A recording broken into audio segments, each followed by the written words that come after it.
Numbers Chapter 1. And Jehovah proceeded to speak to Moses in the wilderness of Sinai, in the tent of meeting, on the first day of the second month in the second year of their coming out of the land of Egypt. And he said, Take the sum of the whole assembly of the sons of Israel, according to their families, according to the house of their fathers, by the number of names, all the males, head by head of them, from 20 years old upward, every one going out to the army in Israel. You should register them according to their armies, you and Aaron. And some men should be with you, one man to a tribe, each is a head to the house of his fathers. And these are the names of the men who will stand with you. Of Reuben, Elizur, the son of Shedeur. Of Simeon, Shelumiel, the son of Zurishaddai. Of Judah, Nahshon, the son of Amminadab. Of Issachar, Nathanael, the son of Zuar. Of Zebulun, Eliab, the son of Helon. Of the sons of Joseph, of Ephraim, Elishama, the son of Ammihud. Of Manasseh, Gamaliel, the son of Pedahzur.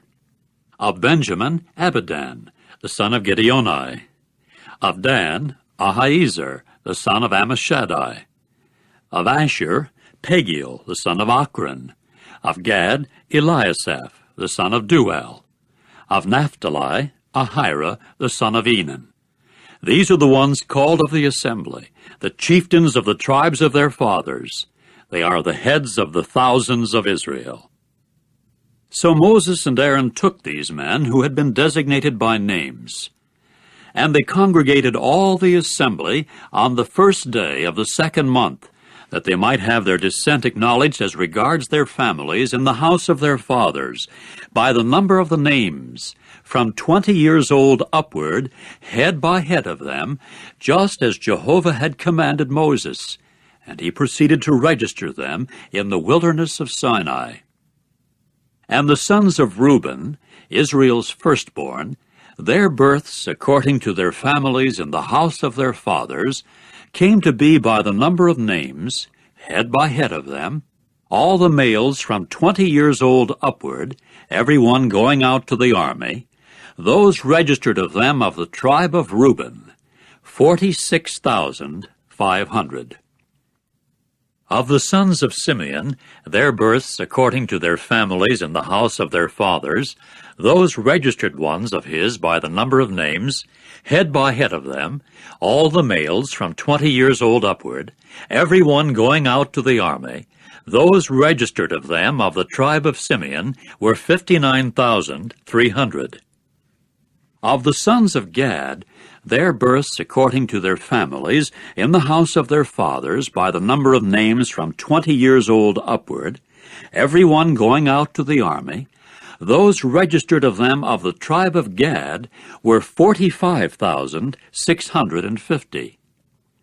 Of the sons of Judah, their births according to their families in the house of their fathers by the number of names from 20 years old upward, every one going out to the army, those registered of them of the tribe of Judah were 74,600. Of the sons of Issachar, their births according to their families in the house of their fathers by the number of names from 20 years old upward, every one going out to the army, those registered of them of the tribe of Issachar were 54,400. Of the sons of Zebulun, their births according to their families in the house of their fathers, by the number of names from 20 years old upward, every one going out to the army, those registered of them of the tribe of Zebulun were 57,400.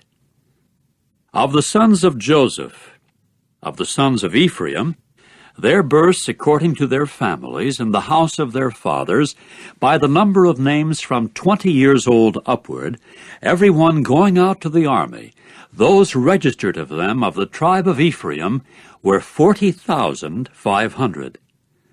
Of the sons of Manasseh, their births according to their families and the house of their fathers, by the number of names from 20 years old upward, every one going out to the army, those registered of them of the tribe of Manasseh were 32,200. Of the sons of Benjamin, their births according to their families and the house of their fathers, by the number of names from 20 years old upward, every one going out to the army, those registered of them of the tribe of Benjamin were 35,400. Of the sons of Dan, their births according to their families and the house of their fathers, by the number of names from 20 years old upward, every one going out to the army, those registered of them of the tribe of Dan were 62,700. Of the sons of Asher, their births according to their families and the house of their fathers, by the number of names from 20 years old upward, every one going out to the army, those registered of them of the tribe of Asher were 41,500. Of the sons of Naphtali, their births according to their families and the house of their fathers, by the number of names from 20 years old upward, every one going out to the army, those registered of them of the tribe of Naphtali were 53,400. These are the ones registered, whom Moses registered, together with Aaron and the chieftains of Israel, 12 men. They represented one each the house of his fathers. And all those registered of the sons of Israel, according to the house of their fathers, from 20 years old upward, every one going out to the army in Israel, came to be, yes, all those registered came to be 603,550. However, the Levites, according to the tribe of their fathers, did not get registered in among them. Accordingly, Jehovah spoke to Moses, saying, Only the tribe of Levi you must not register, and the sum of them you must not take in among the sons of Israel. And you yourself appoint the Levites over the tabernacle of the testimony, and over all its utensils, and over everything that belongs to it. They themselves will carry the tabernacle and all its utensils, and they themselves will minister at it, and around the tabernacle they are to camp. And whenever the tabernacle is setting out, the Levites should take it down, and when the tabernacle encamps, the Levites should set it up, and any stranger coming near should be put to death. And the sons of Israel must encamp each with reference to his camp, and each man by his 3-tribe division by their armies. And the Levites should encamp around the tabernacle of the testimony, that no indignation may arise against the assembly of the sons of Israel. And the Levites must keep the service due to the tabernacle of the testimony. And the sons of Israel proceeded to do according to all that Jehovah had commanded Moses. They did just so. Chapter 2. Jehovah now spoke to Moses and Aaron, saying, The sons of Israel should encamp, each man by his 3-tribe division, by the signs for the house of their fathers. Round about in front of the tent of meeting they should encamp. And those camping eastward toward the sunrising will be the 3-tribe division of the camp of Judah in their armies. And the chieftain for the sons of Judah is Nahshon, the son of Amminadab. And his army, and the ones registered of them, are 74,600. And those camping alongside him will be the tribe of Issachar. And the chieftain for the sons of Issachar is Nathanael, the son of Zuar. And his army and his registered ones are 54,400. And the tribe of Zebulun, and the chieftain for the sons of Zebulun is Eliab, the son of Helon. And his army and his registered ones are 57,400. All the registered ones of the camp of Judah are 186,400 in their armies. They should set out first. The 3-tribe division of the camp of Reuben will be toward the south in their armies, and the chieftain for the sons of Reuben is Elizur, the son of Shedeur, and his army and his registered ones are 46,500. And those camping alongside him will be the tribe of Simeon, and the chieftain for the sons of Simeon is Shelumiel, the son of Zurishaddai. And his army and the ones registered of them are 59,300. And the tribe of Gad, and the chieftain for the sons of Gad is Eliasaph, the son of Ruel. And his army and the ones registered of them are 45,650. All the registered ones of the camp of Reuben are 151,450 in their armies, and they should set out second. When the tent of meeting must set out, the camp of the Levites will be in the middle of the camps. Just as they should encamp, so they should set out, each one at his place, according to their three-tribe divisions.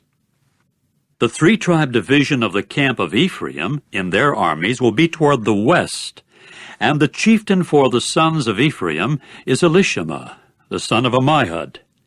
And his army and the ones registered of them are 40,500. And alongside him will be the tribe of Manasseh, and the chieftain for the sons of Manasseh is Gamaliel, the son of Pedazur. And his army and the ones registered of them are 32,200. And the tribe of Benjamin, and the chieftain for the sons of Benjamin is Abidan, the son of Gideoni. And his army and the ones registered of them are 35,400. All the registered ones of the camp of Ephraim are 108,100 in their armies, and they should set out third. The three-tribe division of the camp of Dan will be toward the north in their armies, and the chieftain for the sons of Dan is Ahiezer, the son of Ammishaddai. And his army and the ones registered of them are 62,700.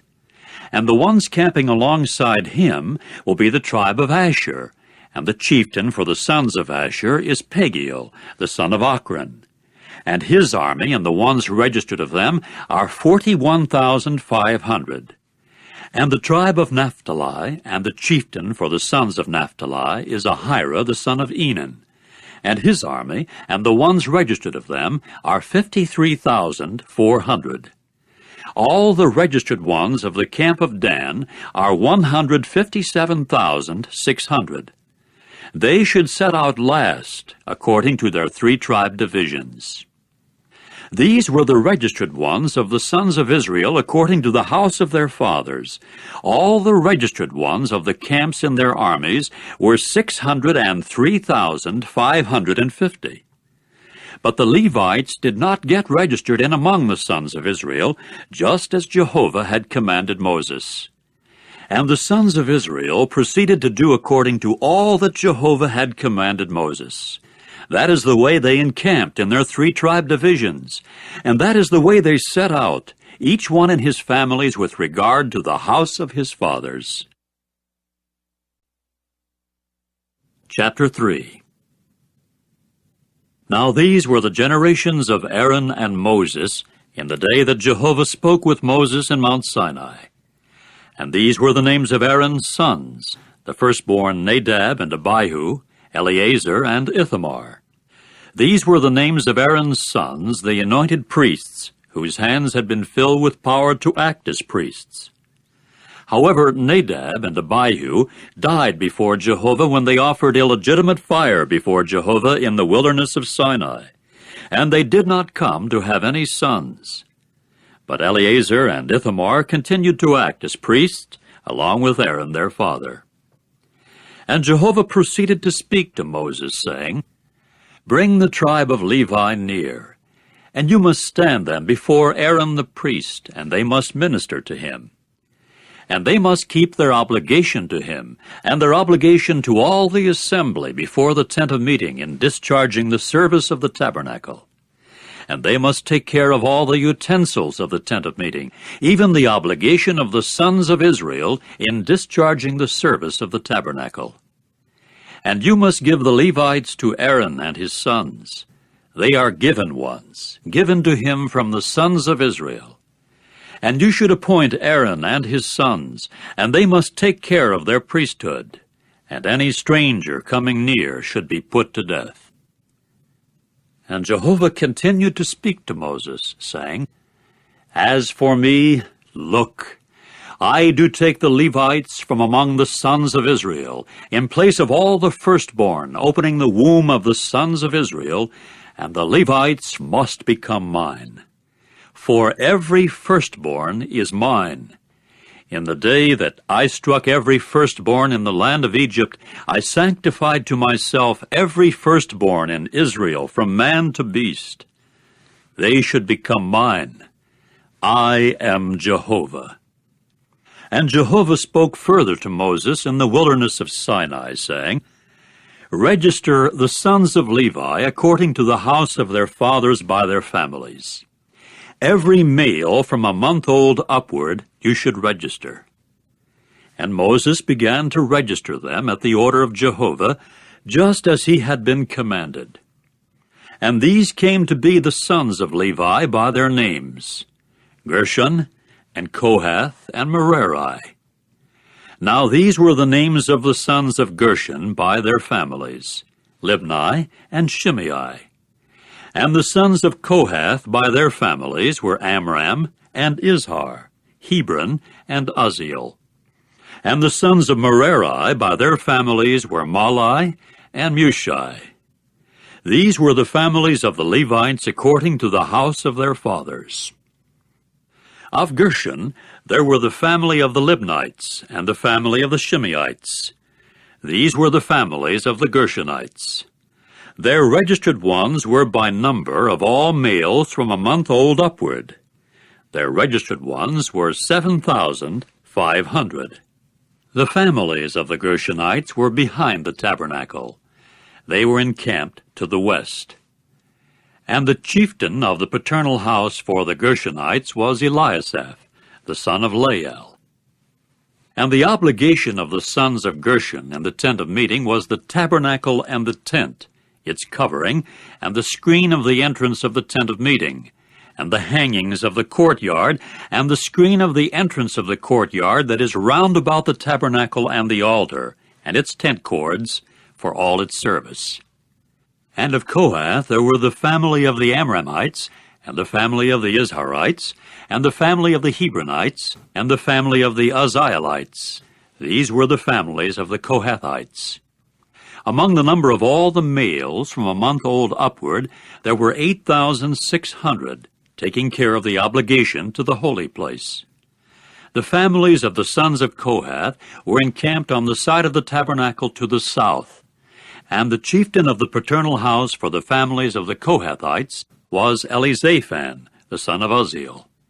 And their obligation was the ark, and the table, and the lampstand, and the altars, and the utensils of the holy place with which they would minister, and the screen, and all its service. And the chieftain of the chieftains of the Levites was Eleazar, the son of Aaron the priest, who had the oversight of those taking care of the obligation to the holy place. Of Merari there were the family of the Mahlites, and the family of the Mushites. These were the families of Merari. And their registered ones by the number of all the males from a month old upward were 6,200. And the chieftain of the paternal house for the families of Merari was Zuriel, the son of Abihail. They were encamped on the side of the tabernacle toward the north. And the oversight for which the sons of Merari were obligated was over the panel frames of the tabernacle, and its bars, and its pillars, and its socket pedestals, and all its utensils, and all its service, and the pillars of the courtyard round about, and their socket pedestals, and their tent pins, and their tent cords. And those camping before the tabernacle toward the east, before the tent of meeting toward the sunrising, were Moses and Aaron and his sons, those taking care of the obligation to the sanctuary, as the obligation for the sons of Israel. And any stranger coming near would be put to death. All the registered ones of the Levites, whom Moses and Aaron registered at the order of Jehovah by their families, all the males from a month old upward, were 22,000. Then Jehovah said to Moses, "Register all the firstborn males of the sons of Israel from a month old upward, and take the number of their names. And you must take the Levites for me. I am Jehovah, in place of all the firstborn among the sons of Israel, and the domestic animals of the Levites in place of all the firstborn among the domestic animals of the sons of Israel." And Moses proceeded just as Jehovah had commanded him, to register all the firstborn among the sons of Israel. And all the firstborn males by the number of the names, from a month old upward of their registered ones, came to be 22,273. And Jehovah continued to speak to Moses, saying, "Take the Levites in place of all the firstborn among the sons of Israel, and the domestic animals of the Levites in place of their domestic animals. And the Levites must become mine. I am Jehovah. And as the ransom price of the 273 from the firstborn of the sons of Israel, who are in excess of the Levites, you must take 5 shekels for each individual. In the shekel of the holy place you should take it. A shekel is 20 gerahs. And you must give the money to Aaron and his sons as the ransom price of those who are in excess of them." So Moses took the money of the redemption price from those who were in excess of the ransom price of the Levites. From the firstborn of the sons of Israel he took the money, 1,365 shekels in the shekel of the holy place. Then Moses gave the money of the ransom price to Aaron and his sons according to the order of Jehovah, just as Jehovah had commanded Moses. Chapter 4. Jehovah now spoke to Moses and Aaron, saying, "There will be a taking of the sum of the sons of Kohath from among the sons of Levi, according to their families in the house of their fathers, from 30 years old upward to 50 years old, all those going into the service group to do the work in the tent of meeting. This is the service of the sons of Kohath in the tent of meeting. It is something most holy. And Aaron and his sons must come in when the camp is departing, and they must take down the screening curtain, and must cover the ark of the testimony with it. And they must put a covering of seal skins over it, and spread out an entire cloth of blue on top, and put in its poles. And they will spread out a cloth of blue over the table of showbread, and they must put upon it the dishes and the cups and the bowls and the pitchers of the drink offering, and the constant bread should continue on it. And they must spread out a cloth of caucus scarlet over them, and they must cover it with a covering of seal skins, and put in its poles. And they must take a cloth of blue, and cover the lampstand of the luminary, and its lamps, and its snuffers, and its fire holders, and all its vessels for oil with which they regularly minister to it. And they must put it, and all its utensils, into a covering of seal skins, and put it upon a bar. And over the golden altar they will spread out a cloth of blue, and they must cover it with a covering of seal skins, and put in its poles. And they must take all the utensils of the ministry with which they regularly minister in the holy place, and they must put them in a cloth of blue, and cover them with a covering of seal skins, and put them upon a bar. And they must clear away the fatty ashes of the altar, and spread out a cloth of wool dyed reddish purple over it. And they must put upon it all its utensils with which they regularly minister at it, the fire holders, the forks and the shovels and the bowls, all the utensils of the altar. And they must spread out over it a covering of seal skins, and put in its poles. And Aaron and his sons must finish covering the holy place and all the utensils of the holy place when the camp is departing. And after that the sons of Kohath will come in to carry them. But they must not touch the holy place, so that they have to die. These things are the load of the sons of Kohath in the tent of meeting. And the oversight of Eleazar, the son of Aaron the priest, is over the oil of the luminary, and the perfumed incense, and the constant grain offering, and the anointing oil, the oversight of all the tabernacle, and all that is in it, namely, the holy place and its utensils. And Jehovah spoke further to Moses and Aaron, saying, Do not let the tribe of the families of the Kohathites be cut off from among the Levites, but do this for them, that they may indeed keep alive, and may not die for their approaching the most holy things. Aaron and his sons will come in, and they must assign them each one to his service and to his load.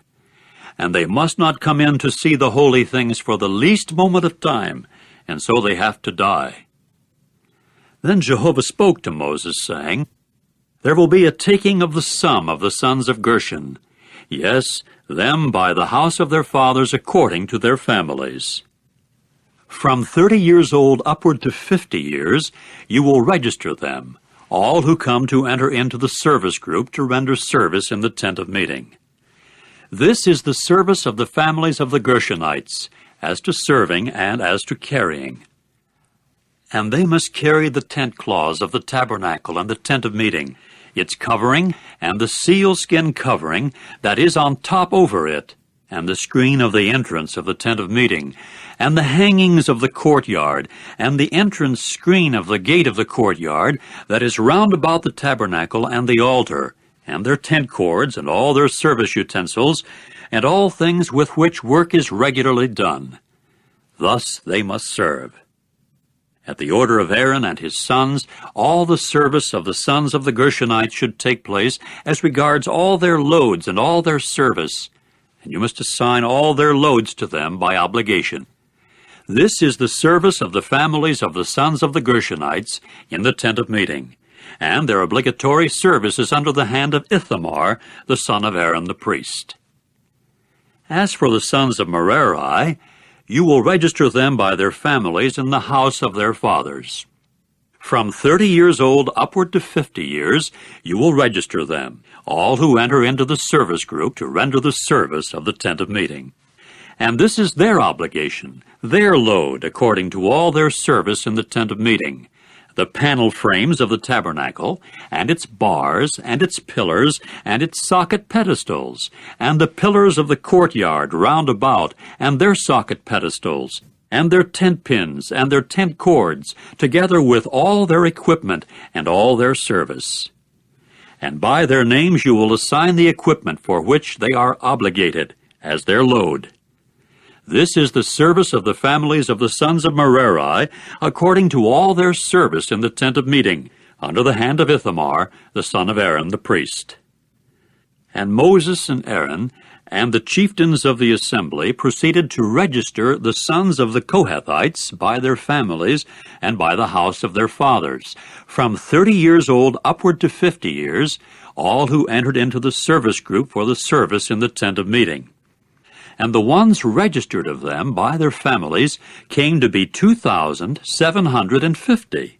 These are the registered ones of the families of the Kohathites, all those serving in the tent of meeting, whom Moses and Aaron registered at the order of Jehovah by means of Moses.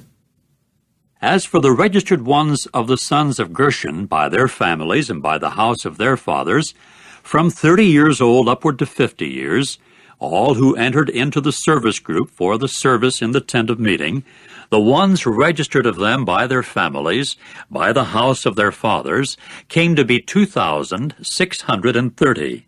These were the registered ones of the families of the sons of Gershon, all those serving in the tent of meeting, whom Moses and Aaron registered at the order of Jehovah. As for the registered ones of the families of the sons of Merari, by their families, by the house of their fathers, from 30 years old upward to 50 years old, all those entering into the service group for the service in the tent of meeting, the ones registered of them by their families came to be 3,200. These were the registered ones of the families of the sons of Merari, whom Moses and Aaron registered at the order of Jehovah by means of Moses. all the registered ones whom Moses and Aaron and the chieftains of Israel registered as Levites by their families and by the house of their fathers, from 30 years old upward to 50 years old, all those coming to render the laborious service and the service of carrying loads in the tent of meeting, their registered ones came to be 8,580. At the order of Jehovah, they were registered by means of Moses, each one according to his service and his load, and they were registered just as Jehovah had commanded Moses. Chapter 5.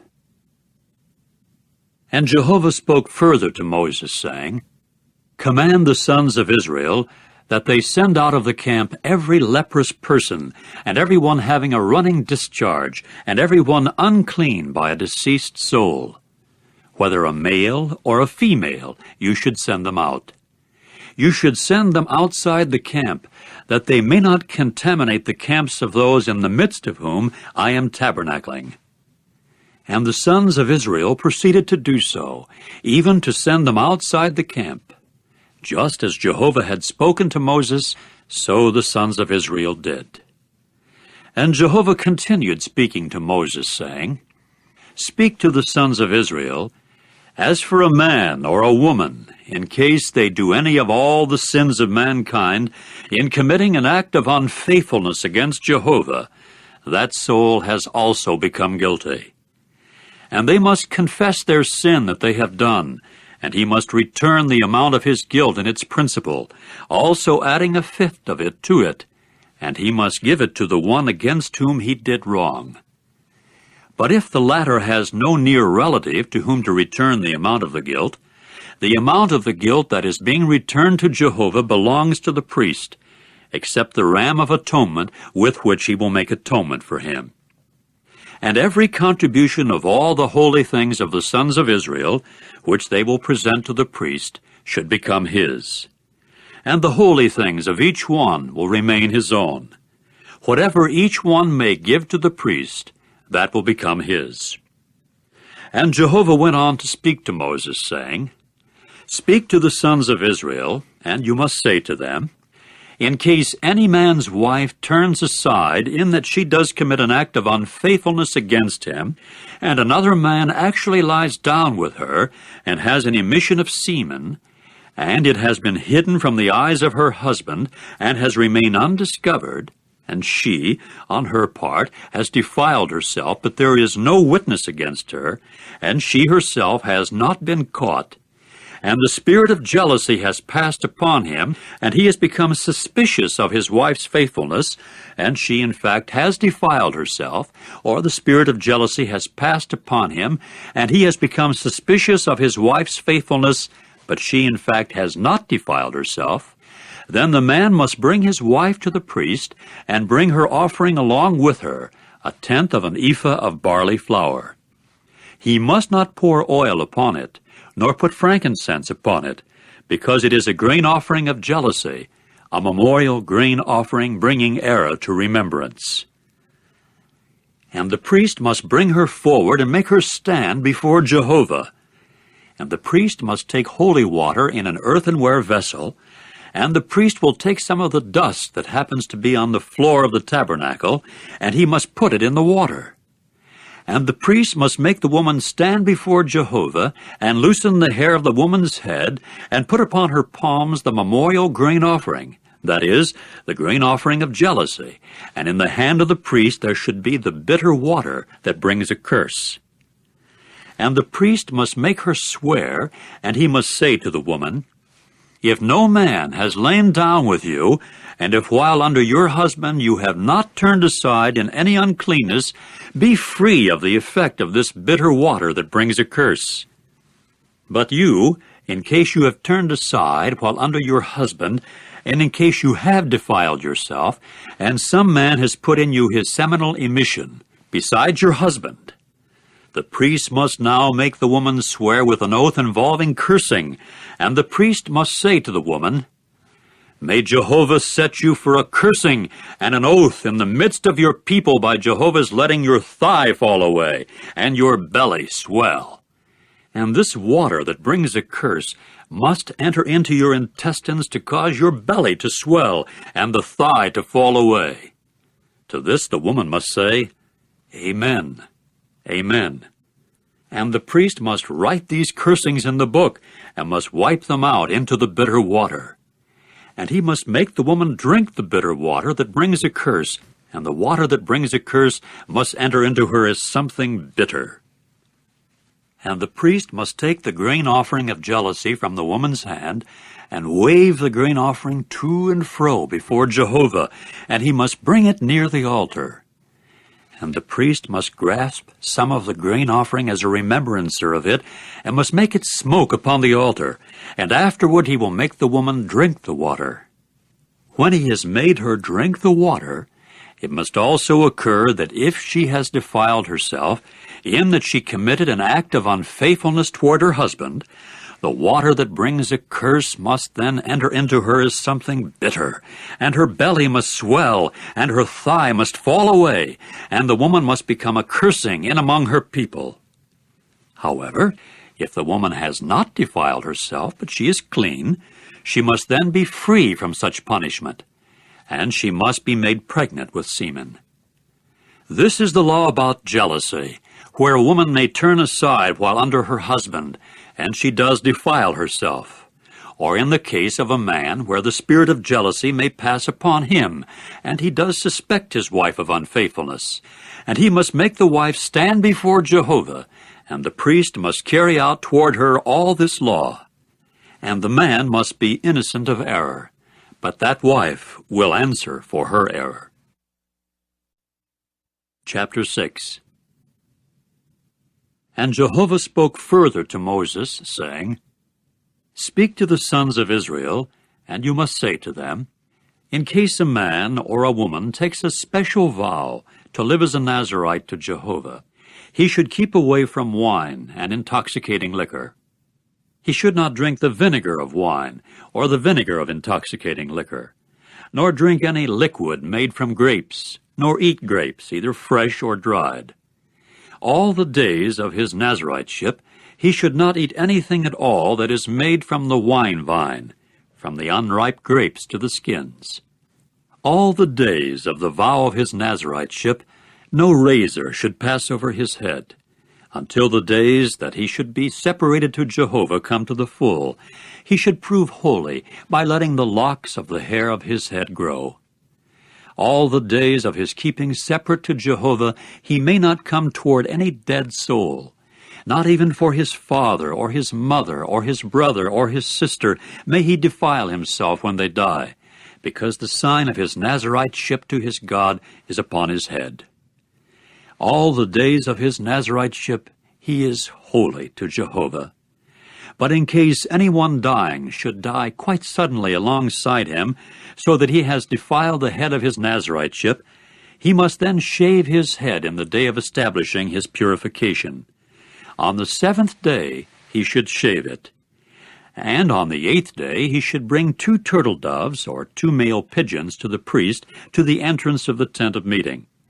And the priest must handle one as a sin offering, and the other as a burnt offering, and make atonement for him, since he has sinned because of the dead soul. Then he must sanctify his head on that day. And he must live as a Nazirite to Jehovah for the days of his Naziriteship, and he must bring a young ram in its first year as a guilt offering, and the former days will go uncounted because he defiled his Naziriteship. Now this is the law about the Nazirite. On the day that the days of his Naziriteship come to the full, he will be brought to the entrance of the tent of meeting. And he must present as his offering to Jehovah 1 sound young ram in its first year as a burnt offering, and 1 sound female lamb in its first year as a sin offering, and 1 sound ram as a communion sacrifice, and a basket of unfermented ring-shaped cakes of fine flour, moistened with oil, and unfermented wafers smeared with oil, and their grain offering, and their drink offerings. And the priest must present them before Jehovah, and render up his sin offering and his burnt offering. And he will render up the ram as a communion sacrifice to Jehovah, along with the basket of unfermented cakes. and the priest must render up its grain offering and its drink offering. And the Nazirite must shave the head of his Naziriteship at the entrance of the tent of meeting, and he must take the hair of the head of his Naziriteship and put it upon the fire that is under the communion sacrifice. And the priest must take a boiled shoulder from the ram, and one unfermented ring-shaped cake out of the basket, and one unfermented wafer, and put them upon the palms of the Nazirite, after he has had the sign of his Naziriteship shaved off. And the priest must wave them to and fro as a wave offering before Jehovah. It is something holy for the priest, along with the breast of the wave offering and the leg of the contribution. And afterward the Nazirite may drink wine. This is the law about the Nazirite who vows, his offering to Jehovah over his Naziriteship, besides that which he can afford, according to his vow that he may make, so he should do because of the law of his Naziriteship. Then Jehovah spoke to Moses, saying, Speak to Aaron and his sons, saying, This is the way you should bless the sons of Israel, saying to them, May Jehovah bless you and keep you. May Jehovah make his face shine toward you, and may he favor you. May Jehovah lift up his face toward you and assign peace to you. And they must place my name upon the sons of Israel, that I myself may bless them. Chapter 7. Now it came about on the day that Moses finished setting up the tabernacle, that he proceeded to anoint it and to sanctify it, and all its furnishings, and the altar, and all its utensils. Thus he anointed them, and sanctified them. Then the chieftains of Israel, the heads of the house of their fathers, made a presentation, they being the chieftains of the tribes, and standing over the ones registered. And they brought their offering before Jehovah, 6 covered wagons and 12 cattle, a wagon for 2 chieftains, and a bull for each one, and they presented them before the tabernacle. At this Jehovah said to Moses, Accept them from them, as they must serve for carrying on the service of the tent of meeting, and you must give them to the Levites, each one in proportion to his own service. So Moses accepted the wagons and the cattle, and gave them to the Levites. 2 wagons and 4 cattle he gave to the sons of Gershon, in proportion to their service, and 4 wagons and 8 cattle he gave to the sons of Merari, in proportion to their service, under the hand of Ithamar, the son of Aaron the priest. But to the sons of Kohath he gave none, because the service of the holy place was upon them. They did their carrying on the shoulder. Now the chieftains made their presentation at the inauguration of the altar on the day of its being anointed, and the chieftains proceeded with presenting their offering before the altar. So Jehovah said to Moses, One chieftain on one day, and another chieftain on another day, is the way they will present their offering for the inauguration of the altar. Now the one presenting his offering on the first day proved to be Nahshon, the son of Amminadab, of the tribe of Judah. And his offering was 1 silver dish, its weight being 130 shekels, 1 silver bowl of 70 shekels by the shekel of the holy place, both of them full of fine flour moistened with oil for a grain offering, 1 gold cup of 10 shekels, full of incense, 1 young bull, 1 ram, 1 male lamb in its first year, for a burnt offering, 1 kid of the goats for a sin offering, and for a communion sacrifice 2 cattle, 5 rams, 5 he-goats, 5 male lambs, each a year old. This was the offering of Nahshon, the son of Amminadab. On the second day, Nethanel, the son of Zuar, the chieftain of Issachar, made a presentation. He presented as his offering 1 silver dish, its weight being 130 shekels, 1 silver bowl of 70 shekels by the shekel of the holy place, both of them full of fine flour moistened with oil for a grain offering, 1 gold cup of 10 shekels full of incense, 1 young bull, 1 ram, 1 male lamb in its first year for a burnt offering, one kid of the goats for a sin offering, and for a communion sacrifice 2 cattle, 5 rams, 5 he-goats, 5 male lambs, each a year old. This was the offering of Nathanael, the son of Zuar. On the 3rd day there was the chieftain for the sons of Zebulun, Eliab, the son of Helon.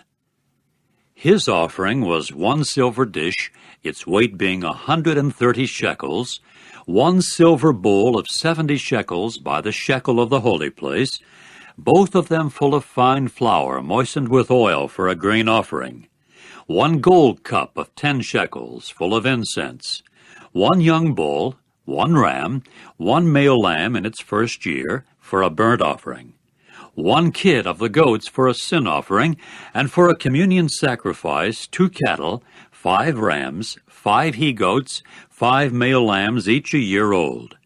This was the offering of Eliab, the son of Helon. On the 4th day there was the chieftain for the sons of Reuben, Elizur, the son of Shedeur.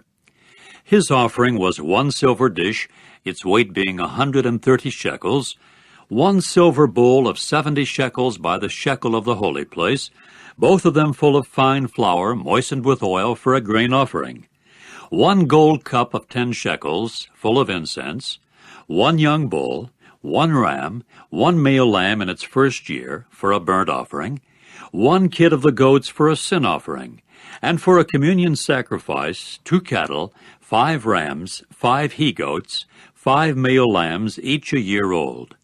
This was the offering of Elizur, the son of Shedeur.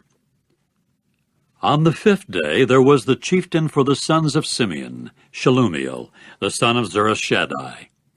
His offering was 1 silver dish, its weight being 130 shekels, 1 silver bowl of 70 shekels by the shekel of the holy place, both of them full of fine flour moistened with oil for a grain offering, 1 gold cup of 10 shekels full of incense, 1 young bull, 1 ram, 1 male lamb in its first year for a burnt offering, 1 kid of the goats for a sin offering, and for a communion sacrifice 2 cattle, 5 rams, 5 he-goats, 5 male lambs, each a year old.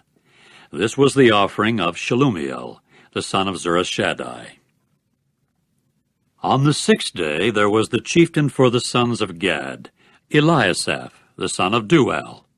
His offering was 1 silver dish, its weight being 130 shekels, 1 silver bowl of 70 shekels by the shekel of the holy place, both of them full of fine flour moistened with oil for a grain offering, 1 gold cup of 10 shekels full of incense, 1 young bull, 1 ram, 1 male lamb in its first year for a burnt offering, 1 kid of the goats for a sin offering, and for a communion sacrifice 2 cattle, 5 rams, 5 he-goats, 5 male lambs, each a year old. This was the offering of Eliasaph, the son of Dual. On the 7th day there was the chieftain for the sons of Ephraim, Elishama, the son of Ammihud.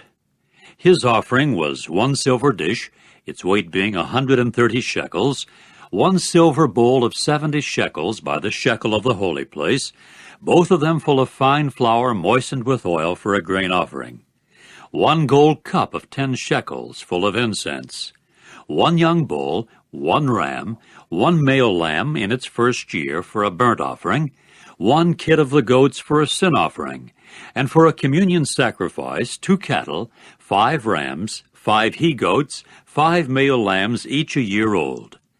This was the offering of Elishama, the son of Ammihud.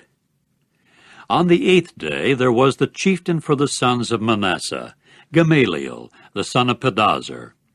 His offering was 1 silver dish, its weight being 130 shekels, 1 silver bowl of 70 shekels by the shekel of the holy place, both of them full of fine flour moistened with oil for a grain offering, 1 gold cup of 10 shekels full of incense, 1 young bull, 1 ram, 1 male lamb in its first year for a burnt offering, 1 kid of the goats for a sin offering, and for a communion sacrifice 2 cattle, 5 rams, 5 he-goats, 5 male lambs, each a year old. This was the offering of Gamaliel, the son of Pedazur. On the 9th day there was the chieftain for the sons of Benjamin, Abidan, the son of Gideoni. His offering was 1 silver dish, its weight being 130 shekels, 1 silver bowl of 70 shekels by the shekel of the holy place, both of them full of fine flour moistened with oil for a grain offering, 1 gold cup of 10 shekels full of incense, 1 young bull, 1 ram, 1 male lamb in its first year for a burnt offering, 1 kid of the goats for a sin offering, and for a communion sacrifice 2 cattle, 5 rams, 5 he-goats, 5 male lambs, each a year old. This was the offering of Abidan, the son of Gideoni. On the 10th day there was the chieftain for the sons of Dan, Ahiezer, the son of Ammishaddai. His offering was 1 silver dish, its weight being 130 shekels, 1 silver bowl of 70 shekels by the shekel of the holy place, both of them full of fine flour moistened with oil for a grain offering, 1 gold cup of 10 shekels full of incense, 1 young bull, 1 ram, 1 male lamb in its first year for a burnt offering, 1 kid of the goats for a sin offering, and for a communion sacrifice 2 cattle, 5 rams, 5 he-goats, 5 male lambs, each a year old. This was the offering of Ahiezer, the son of Ammishaddai. On the 11th day there was the chieftain for the sons of Asher, Pagiel, the son of Ochran. His offering was 1 silver dish, its weight being 130 shekels, 1 silver bowl of 70 shekels by the shekel of the holy place, both of them full of fine flour moistened with oil for a grain offering, 1 gold cup of 10 shekels full of incense, 1 young bull, 1 ram, 1 male lamb in its first year for a burnt offering, 1 kid of the goats for a sin offering, and for a communion sacrifice 2 cattle, 5 rams, 5 he-goats, 5 male lambs, each a year old. This was the offering of Pagiel, the son of Ochran. On the 12th day there was the chieftain for the sons of Naphtali, Ahira, the son of Enan. His offering was 1 silver dish, its weight being 130 shekels, 1 silver bowl of 70 shekels by the shekel of the holy place, both of them full of fine flour moistened with oil for a grain offering, 1 gold cup of 10 shekels, full of incense, 1 young bull, 1 ram, 1 male lamb in its first year for a burnt offering, 1 kid of the goats for a sin offering, and for a communion sacrifice 2 cattle, 5 rams, 5 he-goats, 5 male lambs, each a year old. This was the offering of Ahira, the son of Enan. This was the inauguration offering of the altar on the day of its being anointed on the part of the chieftains of Israel. 12 silver dishes, 12 silver bowls, 12 gold cups, 130 shekels to each silver dish, and 70 to each bowl, all the silver of the vessels being 2,400 shekels by the shekel of the holy place. The 12 gold cups full of incense being 10 shekels respectively to a cup by the shekel of the holy place, all the gold of the cups being 120 shekels. All the cattle for the burnt offering being 12 bulls, 12 rams, 12 male lambs, each a year old, and their grain offerings, and 12 kids of the goats for a sin offering, and all the cattle of the communion sacrifice being 24 bulls, 60 rams, 60 he-goats, 60 male lambs, each a year old. This was the inauguration offering of the altar after its being anointed. Now whenever Moses went into the tent of meeting to speak with him, then he would hear the voice conversing with him from above the cover that was upon the ark of the testimony, from between the 2 cherubs, and he would speak to him. Chapter 8. And Jehovah proceeded to speak to Moses, saying, Speak to Aaron, and you must say to him, Whenever you light up the lamps, the 7 lamps should shine on the area in front of the lampstand. And Aaron began to do so. He lit up its lamps for the area in front of the lampstand, just as Jehovah had commanded Moses. Now this was the workmanship of the lampstand. It was hammered work of gold. Up to its sides and up to its blossoms, it was hammered work. According to the vision that Jehovah had shown Moses, so he had made the lampstand.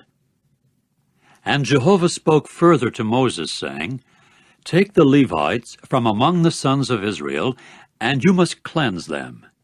And this is what you should do to them to cleanse them.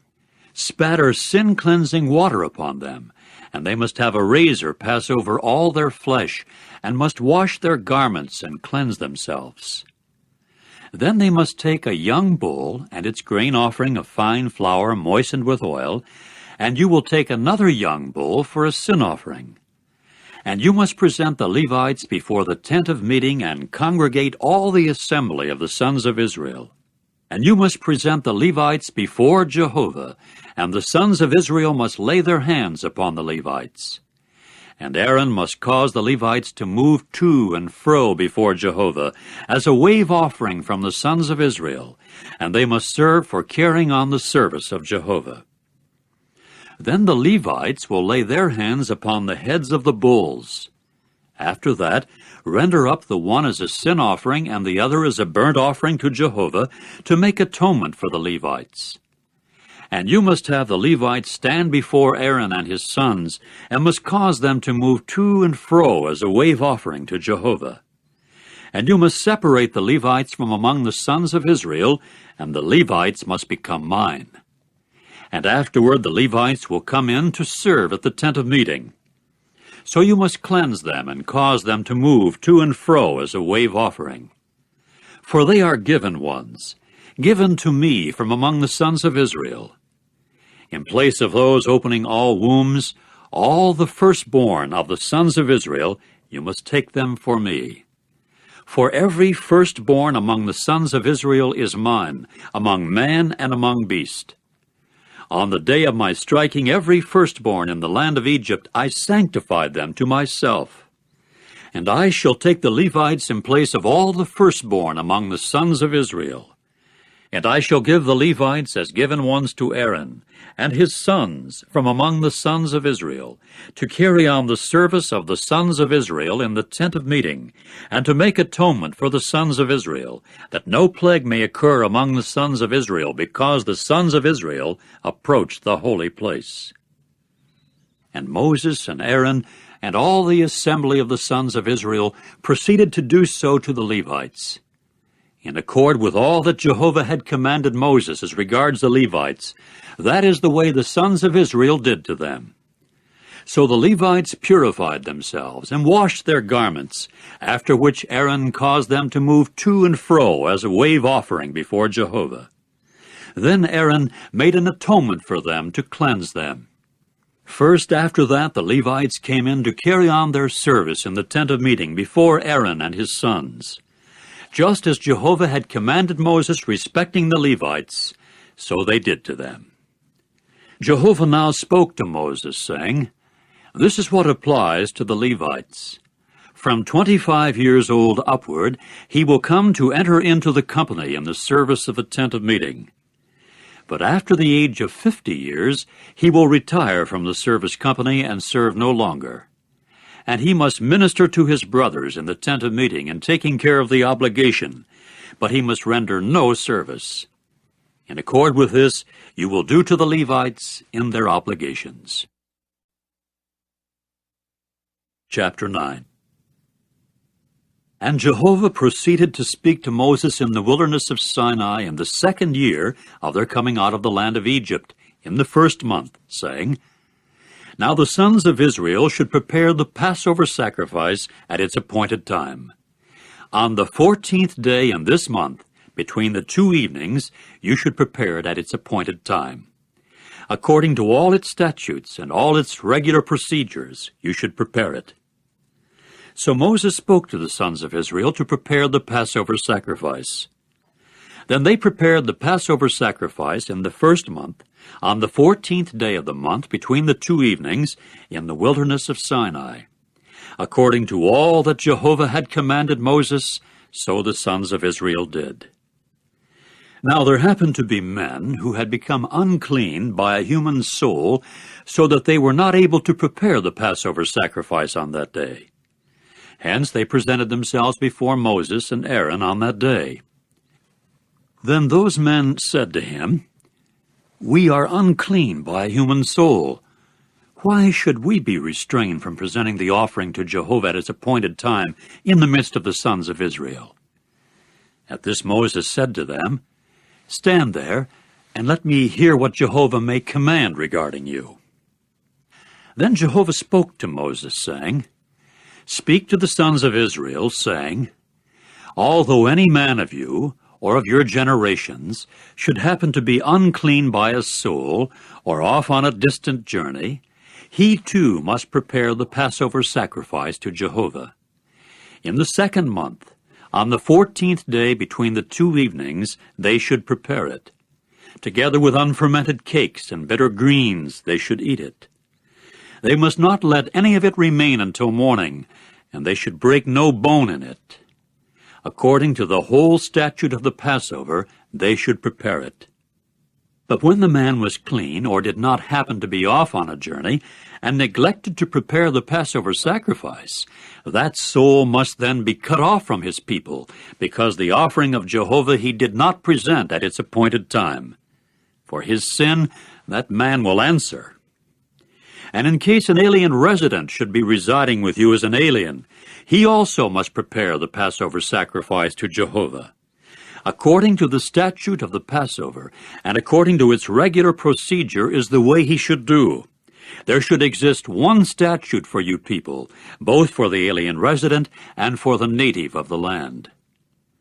Now on the day of setting up the tabernacle, the cloud covered the tabernacle of the tent of the testimony. But in the evening, what appeared to be fire continued over the tabernacle until morning. That is the way it went on constantly. The cloud would cover it by day, and the appearance of fire by night. And whenever the cloud would go up from over the tent, the sons of Israel would pull away right afterward. And in the place where the cloud would reside, there is where the sons of Israel would encamp. At the order of Jehovah, the sons of Israel would pull away, and at the order of Jehovah, they would encamp. All the days that the cloud would reside over the tabernacle, they would remain encamped. And when the cloud prolonged its stay over the tabernacle many days, the sons of Israel also kept their obligation to Jehovah, that they should not pull away. And sometimes the cloud would continue a few days over the tabernacle. At the order of Jehovah they would remain encamped, and at the order of Jehovah they would pull away. And sometimes the cloud would continue from evening to morning, and the cloud lifted itself in the morning, and they pulled away. Whether it was by day or by night that the cloud lifted itself, they also pulled away. Whether it was 2 days or a month or more days during which the cloud prolonged its stay over the tabernacle by residing over it, the sons of Israel remained encamped and would not pull away, but when it lifted itself, they would pull away. At the order of Jehovah they would encamp, and at the order of Jehovah they would pull away. They kept their obligation to Jehovah at the order of Jehovah by means of Moses. Chapter 10. And Jehovah proceeded to speak to Moses, saying, "Make for yourself 2 trumpets of silver. You will make them of hammered work, and they must be at your service for convening the assembly and for breaking up the camps. And they must blow on them both, and the whole assembly must keep their appointment with you at the entrance of the tent of meeting. And if they should blow on just one, the chieftains, as heads of the thousands of Israel, must also keep their appointment with you. And you men must blow a fluctuating blast, and the camps of those camping to the east must pull away. And you must blow a fluctuating blast a 2nd time, and the camps of those camping to the south must pull away. They should blow a fluctuating blast for each time one of them pulls away. Now when calling the congregation together, you should blow, but you must not sound a fluctuating blast. And Aaron's sons, the priests, should blow on the trumpets, and the use of them must serve as a statute for you men to time indefinite during your generations. And in case you should enter into war in your land against the oppressor who is harassing you, you must also sound a war call on the trumpets, and you will certainly be remembered before Jehovah your God, and be saved from your enemies. And in the day of your rejoicing, and in your festal seasons, and at the commencements of your months, you must blow on the trumpets over your burnt offerings and your communion sacrifices, and their use must serve as a memorial for you before your God. I am Jehovah your God. Now it came about that in the 2nd year, in the 2nd month, on the 20th day in the month, the cloud lifted itself from over the tabernacle of the testimony. And the sons of Israel began to pull away in the manner of their departures from the wilderness of Sinai, and the cloud proceeded to reside in the wilderness of Paran.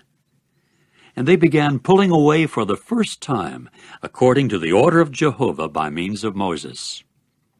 So the 3-tribe division of the camp of the sons of Judah pulled away first of all in their armies, and Nahshon, the son of Amminadab, was over its army.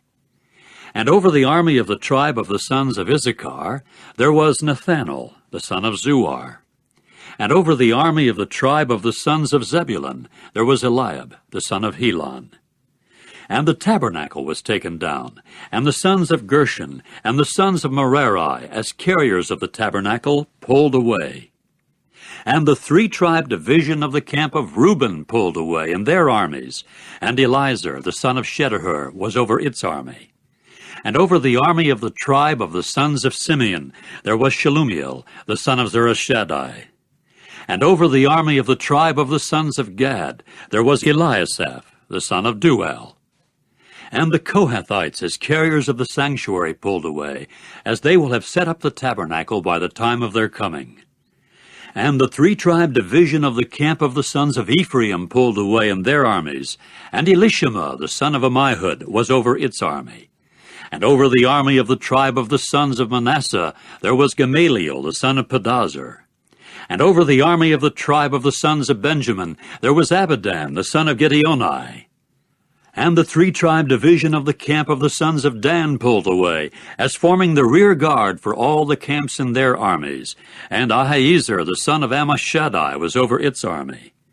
And over the army of the tribe of the sons of Asher there was Pagiel, the son of Ochran. And over the army of the tribe of the sons of Naphtali there was Ahira, the son of Enan. In this manner were the departures of the sons of Israel and their armies when they would pull away. Then Moses said to Hobab, the son of Ruel, the Midianite, the father-in-law of Moses, "We are pulling away for the place about which Jehovah said, 'I shall give it to you.' Do come with us, and we shall certainly do good to you, because Jehovah has spoken good concerning Israel." But he said to him, "I shall not go along, but I shall go to my own country and to my relatives." At this he said, "Please, do not leave us, because for the reason that you well know where we may encamp in the wilderness, you must serve as eyes for us. And it must occur that in case you should come with us, yes, it must occur that with what goodness Jehovah will do good with us, we in turn will do good to you." So they went marching from the mountain of Jehovah for a journey of 3 days, and the ark of Jehovah's covenant was marching before them for a journey of 3 days to search out a resting place for them. And Jehovah's cloud was over them by day at their marching out from the encampment. And it would occur that when the ark would set out, Moses would say, "Do arise, O Jehovah, and let your enemies be scattered, and let those who intensely hate you flee from before you." And when it would rest, he would say, "Do return, O Jehovah, to the myriads of thousands of Israel." Chapter 11. Now the people became as men having something evil to complain about in the ears of Jehovah. When Jehovah got to hear it, then his anger grew hot, and a fire of Jehovah began to blaze against them, and to consume some in the extremity of the camp. When the people began to cry out to Moses, then he made supplication to Jehovah, and the fire sank down. And the name of that place got to be called Taberah, because a fire of Jehovah had blazed against them. And the mixed crowd that was in the midst of them expressed selfish longing, and the sons of Israel too began to weep again and say, "Who will give us meat to eat?" How we remember the fish that we used to eat in Egypt for nothing, the cucumbers and the watermelons and the leeks and the onions and the garlic. But now our soul is dried away. Our eyes are on nothing at all except the manna. Incidentally, the manna was like coriander seed, and its look was like the look of bdellium gum. The people spread out and picked it up and ground it in hand mills or pounded it in a mortar, and they boiled it in cooking pots or made it into round cakes, and its taste proved to be like the taste of an oiled sweet cake. And when the dew descended upon the camp by night, the manna would descend upon it. And Moses got to hear the people weeping in their families, each man at the entrance of his tent. And Jehovah's anger began growing very hot, and in the eyes of Moses it was bad. Then Moses said to Jehovah, "Why have you caused evil to your servant? And why have I not found favor in your eyes in placing the load of all this people upon me? Have I myself conceived all this people? Is it I who have given them birth, so that you should say to me, 'Carry them in your bosom, just as the male nurse carries the suckling, to the soil about which you swore to their forefathers?' From where do I have meat to give to all this people? For they keep weeping toward me, saying, 'Do give us meat, and let us eat.' I am not able, I by myself, to carry all this people, because they are too heavy for me. So if this is the way you are doing to me, please kill me off altogether, if I have found favor in your eyes, and let me not look upon my calamity." In turn Jehovah said to Moses, "Gather for me 70 men of the older men of Israel, whom you do know that they are older men of the people and officers of theirs, and you must take them to the tent of meeting, and they must station themselves there with you. And I shall have to come down and speak with you there, and I shall have to take away some of the spirit that is upon you and place it upon them, and they will have to help you in carrying the load of the people, that you may not carry it, just you alone.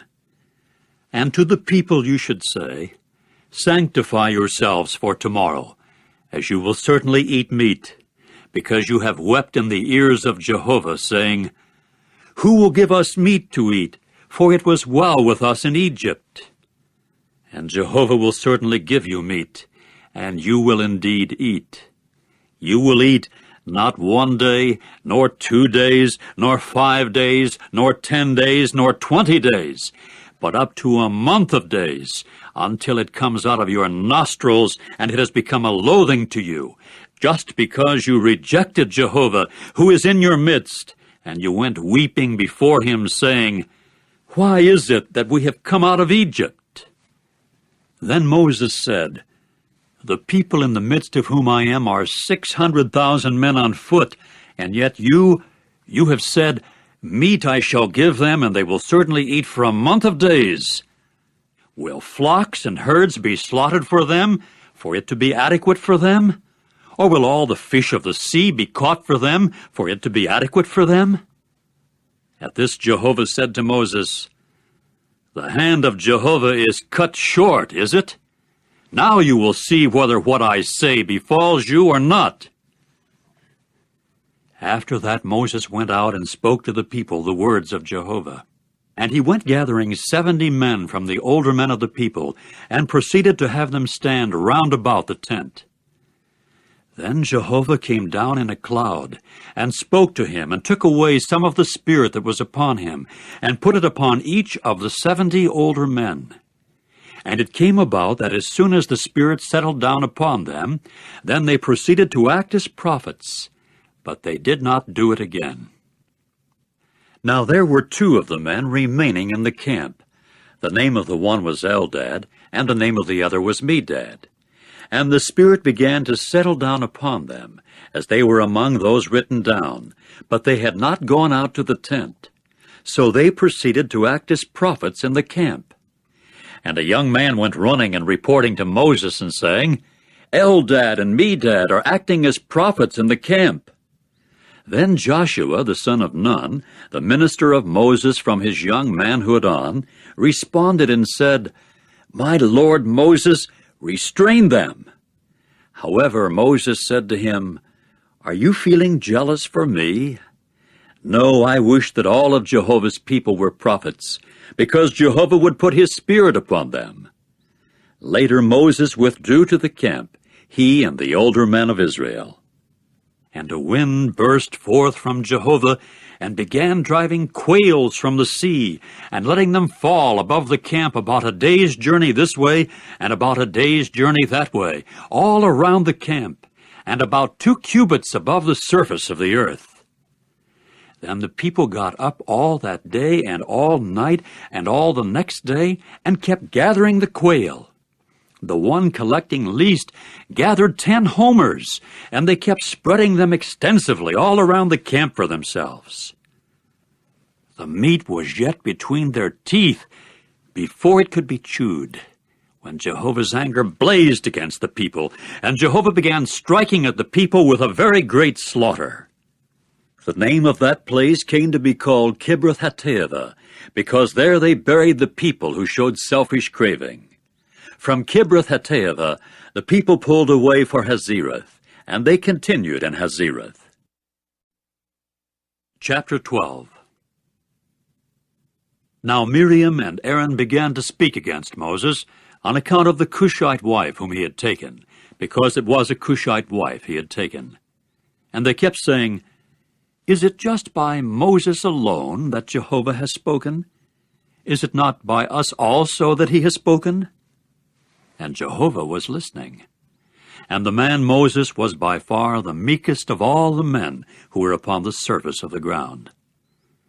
Then Jehovah suddenly said to Moses and Aaron and Miriam, Go out, the 3 of you, to the tent of meeting. So the 3 of them went out. After that Jehovah came down in the pillar of cloud, and stood at the entrance of the tent and called Aaron and Miriam.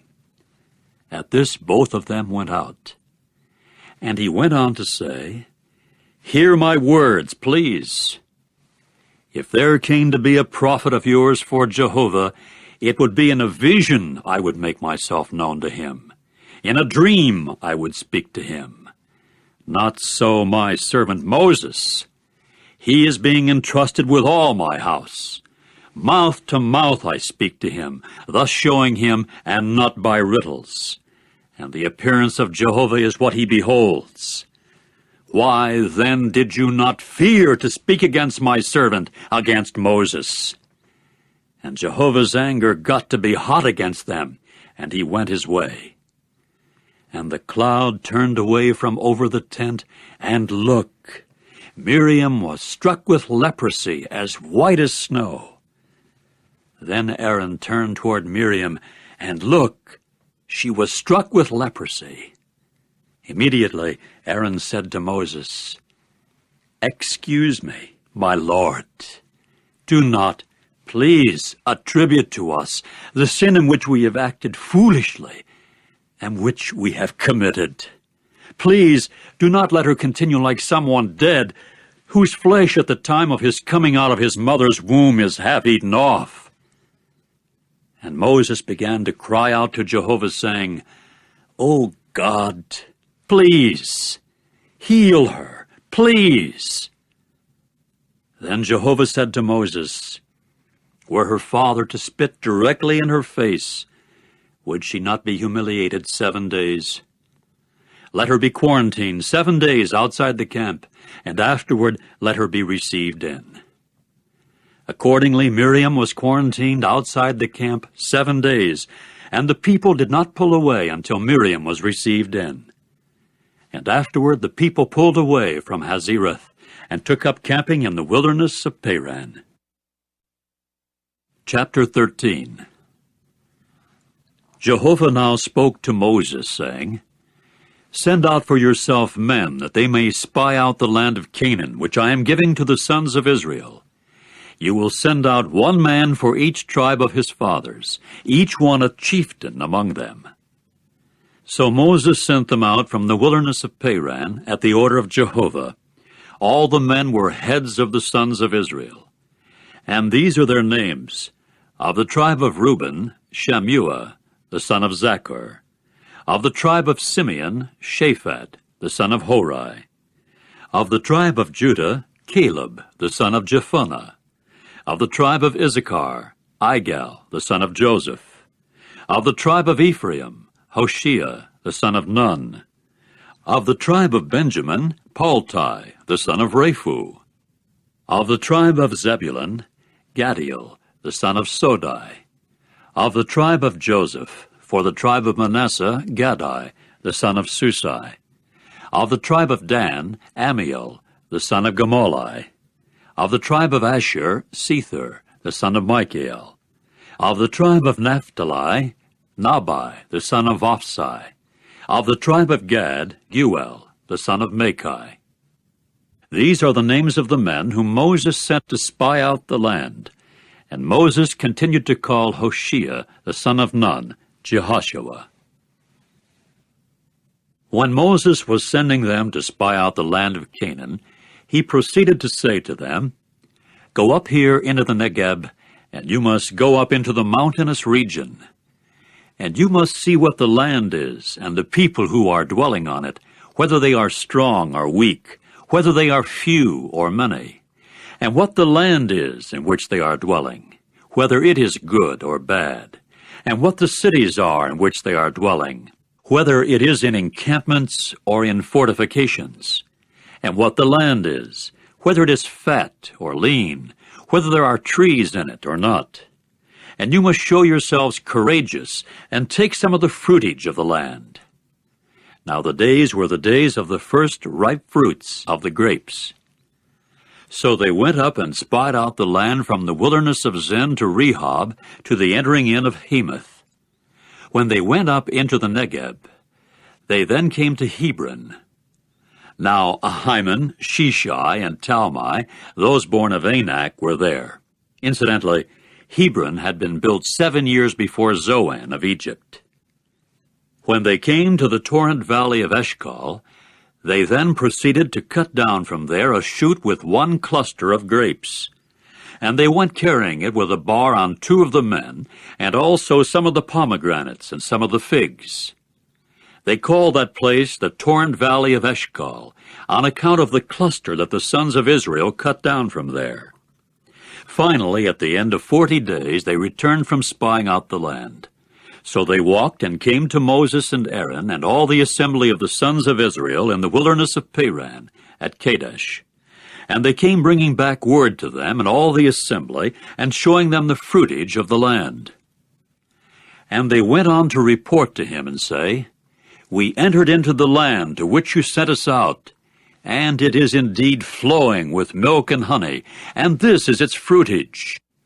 Nevertheless, the facts are that the people who dwell in the land are strong, and the fortified cities are very great, and too, those born of Anak we saw there. The Amalekites are dwelling in the land of the Negeb, and the Hittites, and the Jebusites, and the Amorites are dwelling in the mountainous region, and the Canaanites are dwelling by the sea and by the side of the Jordan. Then Caleb tried to still the people toward Moses, and went on to say, "Let us go up directly, and we are bound to take possession of it, because we can surely prevail over it." But the men who went up with him said, "We are not able to go up against the people, because they are stronger than we are." And they kept on bringing forth to the sons of Israel a bad report of the land that they had spied out, saying, "The land which we passed through to spy it out is a land that eats up its inhabitants, and all the people whom we saw in the midst of it are men of extraordinary size. And there we saw the Nephilim, the sons of Anak, who are from the Nephilim, so that we became in our own eyes like grasshoppers, and the same way we became in their eyes." Chapter 14. Then all the assembly raised their voice, and the people continued giving vent to their voice and weeping all through that night. And all the sons of Israel began to murmur against Moses and Aaron, and all the assembly began to say against them, "If only we had died in the land of Egypt, or if only we had died in this wilderness. And why is Jehovah bringing us to this land to fall by the sword? Our wives and our little ones will become plunder. Is it not better for us to return to Egypt?" They even went to saying to one another, "Let us appoint a head, and let us return to Egypt." At this Moses and Aaron fell upon their faces before all the congregation of the assembly of the sons of Israel. And Joshua the son of Nun, and Caleb the son of Jephunneh, who were of those who spied out the land, ripped their garments apart, and they proceeded to say this to all the assembly of the sons of Israel: "The land that we passed through to spy it out is a very, very good land. If Jehovah has found delight in us, then he will certainly bring us into this land and give it to us, a land that is flowing with milk and honey. Only against Jehovah do not rebel, and do not you fear the people of the land, for they are bread to us. Their shelter has turned away from over them, and Jehovah is with us. Do not fear them." However, all the assembly talked of pelting them with stones. And Jehovah's glory appeared on the tent of meeting to all the sons of Israel. Finally, Jehovah said to Moses, "How long will this people treat me without respect? And how long will they not put faith in me for all the signs that I performed in among them? Let me strike them with pestilence and drive them away, and let me make you a nation greater and mightier than they are." But Moses said to Jehovah, "Then the Egyptians will be bound to hear that you by your power have led this people up out of their midst. And they will be bound to tell it to the inhabitants of this land. They have heard that you are Jehovah in among this people, who has appeared face to face. You are Jehovah, and your cloud is standing over them, and you are going before them in the pillar of cloud by day, and in the pillar of fire by night. Were you to put this people to death as one man, then the nations who have heard of your fame would certainly say this: because of Jehovah's not being able to bring this people into the land about which he swore to them, he proceeded to slaughter them in the wilderness. And now, please, let your power become great, O Jehovah, just as you have spoken, saying, 'Jehovah, slow to anger, and abundant in loving kindness, pardoning error and transgression, but by no means will he give exemption from punishment, bringing punishment for the error of the fathers upon sons, upon the third generation and upon the fourth generation. Forgive, please, the error of this people according to the greatness of your loving kindness, and just as you have pardoned this people from Egypt onward until now.' Then Jehovah said, 'I do forgive according to your word. And, on the other hand, as I live, all the earth will be filled with the glory of Jehovah. But all the men who have been seeing my glory and my signs that I have performed in Egypt and in the wilderness, and yet kept testing me these 10 times, and have not listened to my voice, will never see the land about which I swore to their fathers. Yes, all those treating me without respect will not see it. As for my servant Caleb, because a different spirit has proved to be with him, and he kept following wholly after me, I shall certainly bring him into the land where he has gone, and his offspring will take possession of it.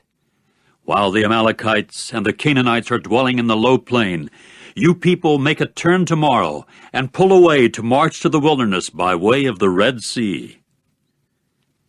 And Jehovah went on to speak to Moses and Aaron, saying, 'How long will this evil assembly have this murmuring that they are carrying on against me? I have heard the murmurings of the sons of Israel, that they are murmuring against me. Say to them, As I live, is the utterance of Jehovah, if I shall not do to you just that way as you have spoken in my ears. In this wilderness your carcasses will fall. Yes, all your registered ones of all your number from 20 years old upward, you who have murmured against me. As for you, you will not enter into the land in which I lifted up my hand in oath to reside with you, except Caleb, the son of Jephunneh, and Joshua, the son of Nun. And your little ones, who you said would become plunder, these also I shall certainly bring in, and they will indeed know the land that you have rejected. But the carcasses of you yourselves will fall in this wilderness, and your sons will become shepherds in the wilderness 40 years, and they will have to answer for your acts of fornication until your carcasses come to their end in the wilderness. By the number of the days that you spied out the land, 40 days, a day for a year, a day for a year, you will answer for your errors 40 years, as you must know what my being estranged means. I, Jehovah, have spoken. If this is not what I shall do to all this evil assembly, those who have gathered together against me, in this wilderness they will come to their end, and there they will die. And the men whom Moses sent to spy out the land, and who, when they returned, began making the whole assembly murmur against him, by bringing forth a bad report against the land, yes, the men bringing forth the bad report about the land will die by the scourge before Jehovah. But Joshua the son of Nun and Caleb the son of Jephunneh will certainly live on, of those men who went to spy out the land. When Moses proceeded to speak these words to all the sons of Israel, then the people began to mourn a great deal. Moreover, they got up early in the morning and tried to go up to the top of the mountain, saying, "Here we are, and we have to go up to the place that Jehovah mentioned, for we have sinned." But Moses said, "Why is it that you are passing beyond the order of Jehovah? But that will not succeed. Do not go up, because Jehovah is not in your midst, that you may not be defeated before your enemies. For the Amalekites and the Canaanites are there before you, and you are certain to fall by the sword, because for the reason that you turned back from following Jehovah, Jehovah will not continue with you."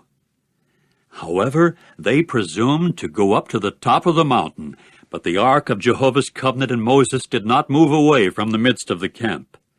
Then the Amalekites and the Canaanites who were dwelling in that mountain came on down and began striking them, and went scattering them as far as Hormah.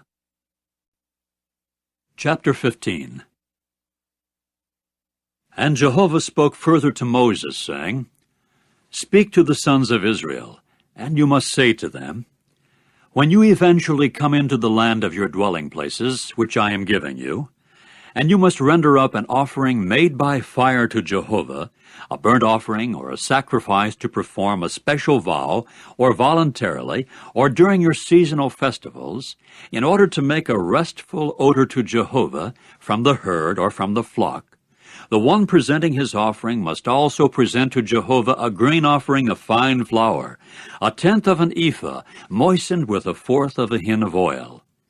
And you should render up wine as a drink offering, 1/4 of a hin, together with the burnt offering, or for the sacrifice of each male lamb. Or for a ram you should render up a grain offering of 2/10 of fine flour, moistened with 1/3 of a hin of oil. And you should present wine as a drink offering, 1/3 of a hin, as a restful odor to Jehovah.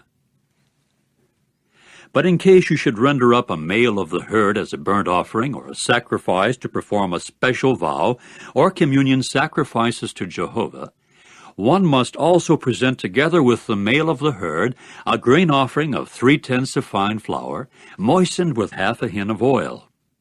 And you should present wine as a drink offering, 1/2 a hin, as an offering made by fire, of a restful odor to Jehovah. This is the way it should be done for each bull, or for each ram, or for one head among the male lambs or among the goats. Whatever may be the number that you may render up, that is the way you should do for each one according to the number of them.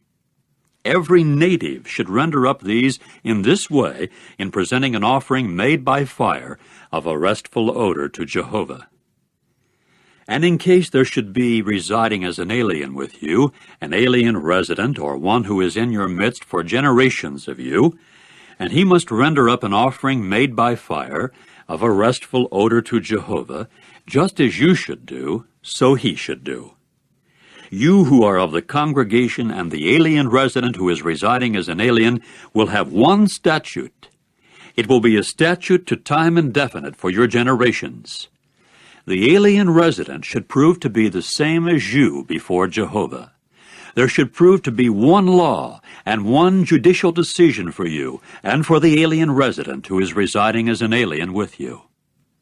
And Jehovah went on to speak to Moses, saying, Speak to the sons of Israel, and you must say to them, On your coming into the land where I am bringing you, it must also occur that when you eat any of the bread of the land, you should make a contribution to Jehovah.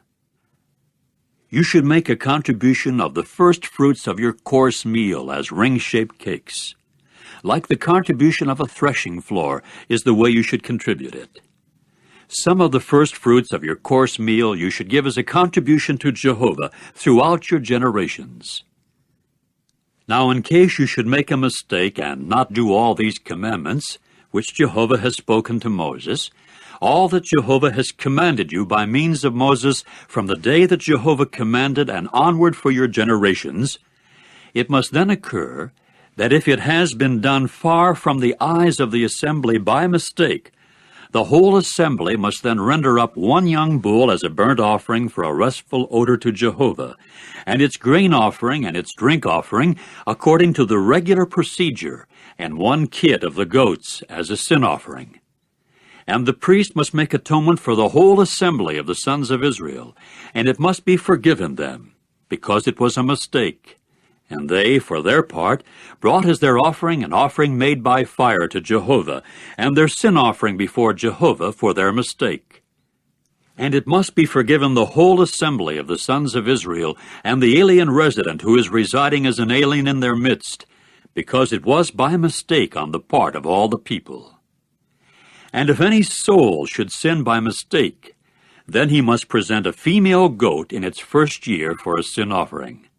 And the priest must make atonement for the soul who made a mistake by a sin unintentionally before Jehovah, so as to make atonement for it, and it must be forgiven him.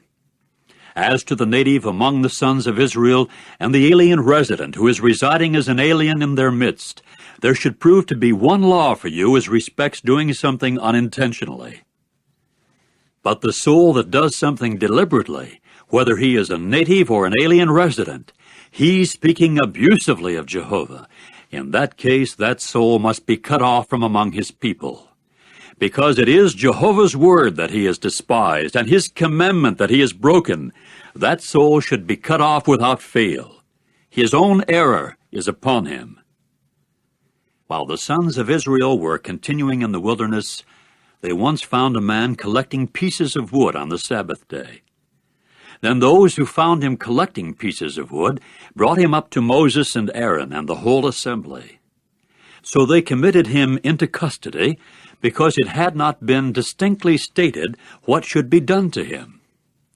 In time Jehovah said to Moses, Without fail the man should be put to death, the whole assembly pelting him with stones outside the camp.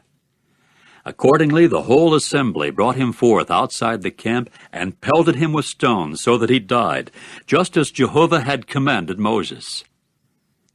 And Jehovah went on to say this to Moses, Speak to the sons of Israel, and you must say to them that they must make for themselves fringed edges upon the skirts of their garments throughout their generations, and they must put a blue string above the fringed edge of the skirt. And it must serve as a fringed edge for you, and you must see it, and remember all the commandments of Jehovah, and do them. And you must not go about following your hearts and your eyes, which you are following in immoral intercourse. The purpose is that you may remember, and may certainly do all my commandments, and indeed prove to be holy to your God. I am Jehovah your God, who have brought you out of the land of Egypt in order to prove myself your God. I am Jehovah your God. Chapter 16. And Korah, the son of Izhar, the son of Kohath, the son of Levi, proceeded to get up together with Dathan and Abiram, the sons of Eliab, and On, the son of Peleth, the sons of Reuben. And they proceeded to rise up before Moses, they and 250 men of the sons of Israel, chieftains of the assembly, summoned ones of the meeting, men of fame. So they congregated themselves against Moses and Aaron and said to them, "That is enough of you, because the whole assembly are all of them holy, and Jehovah is in their midst. Why then should you lift yourselves up above the congregation of Jehovah?" When Moses got to hear it, he at once fell upon his face. Then he spoke to Korah and to his entire assembly, saying, "In the morning Jehovah will make known who belongs to him, and who is holy, and who must come near to him, and whoever he may choose will come near to him. Do this, take fire holders for yourselves, Korah and his entire assembly, and put fire in them, and place incense upon them before Jehovah tomorrow. And it must occur that the man whom Jehovah will choose, he is the Holy One. That is enough of you, you sons of Levi." And Moses went on to say to Korah, "Listen, please, you sons of Levi. Is it such a little thing for you men that the God of Israel has separated you men from the assembly of Israel to present you to himself, to carry on the service of Jehovah's tabernacle, and to stand before the assembly to minister to them, and that he should bring you and all your brothers, the sons of Levi, with you near? So must you men also try to secure the priesthood. For that reason you and all your assembly who are gathering together are against Jehovah. As for Aaron, what is he that you men should murmur against him?" Later Moses sent to call Dathan and Abiram, the sons of Eliab, but they said, "We are not going to come up. Is it so little a thing that you have brought us up out of a land flowing with milk and honey to put us to death in the wilderness, that you should also try to play the prince over us to the limit? As it is, you have not brought us into any land flowing with milk and honey, that you may give us an inheritance of field and vineyard. Is it the eyes of those men that you want to bore out? We are not going to come up." At this Moses became very angry and said to Jehovah, "Do not turn to look at their grain offering. Not one male ass have I taken away from them, nor have I harmed one of them." Then Moses said to Korah, "You and all your assembly, be present before Jehovah, you and they and Aaron, tomorrow. And take each one his fire holder, and you men must put incense upon them, and present each one his fire holder before Jehovah, 250 fire holders, and you and Aaron each his fire holder." So they took each one his fire holder, and put fire upon them, and placed incense upon them, and stood at the entrance of the tent of meeting together with Moses and Aaron. When Korah got all the assembly together against them at the entrance of the tent of meeting, then Jehovah's glory appeared to all the assembly. Jehovah now spoke to Moses and Aaron, saying, "Separate yourselves from the midst of this assembly, that I may exterminate them in an instant." At this they fell upon their faces and said, "O God, the God of the spirits of every sort of flesh, will just one man sin and you become indignant against the entire assembly?" In turn Jehovah spoke to Moses, saying, "Speak to the assembly, saying, Get away from around the tabernacles of Korah, Dathan, and Abiram." After that Moses got up and went to Dathan and Abiram, and the older men of Israel went with him. Then he spoke to the assembly, saying, "Turn aside, please, from before the tents of these wicked men, and do not touch anything that belongs to them, that you may not be swept away in all their sin." Immediately they got away from before the tabernacle of Korah, Dathan, and Abiram, from every side, and Dathan and Abiram came out, taking their stand at the entrance of their tents, together with their wives and their sons and their little ones. Then Moses said, "By this you will know that Jehovah has sent me to do all these deeds, that it is not of my own heart. If it is according to the death of all mankind that these people will die, and with the punishment of all mankind, that punishment will be brought upon them, then it is not Jehovah that has sent me. But if it is something created that Jehovah will create, and the ground has to open its mouth and swallow up them, and everything that belongs to them, and they have to go down alive into Sheol, you will then know for certain that these men have treated Jehovah disrespectfully. And it came about that as soon as he had finished speaking all these words, the ground that was under them began to be split apart, and the earth proceeded to open its mouth and to swallow up them and their households and all humankind that belonged to Korah and all the goods. So down they went, and all who belonged to them, alive into Sheol, and the earth went covering them over, so that they perished from the midst of the congregation. And all the Israelites who were round about them fled at the screaming of them, for they began to say, "We are afraid that the earth may swallow us up." And a fire came out from Jehovah and proceeded to consume the 250 men offering the incense. Jehovah now spoke to Moses, saying, "Say to Eleazar the son of Aaron the priest that he should take up the fire holders from within the conflagration, and you scatter the fire over there, for they are holy, even the fire holders of these men who sinned against their own souls. And they must make them into thin metal plates as an overlaying for the altar, because they presented them before Jehovah, so that they became holy, and they should serve as a sign to the sons of Israel." Accordingly, Eleazar the priest took the copper fire holders, which those who had been burned up had presented, and they proceeded to beat them out into an overlaying for the altar, as a memorial for the sons of Israel, to the end that no strange man who is not of the offspring of Aaron should come near to make incense smoke before Jehovah, and no one might become like Korah and his assembly, just as Jehovah had spoken to him by means of Moses. And directly the next day the whole assembly of the sons of Israel began to murmur against Moses and Aaron, saying, "You men, you have put Jehovah's people to death."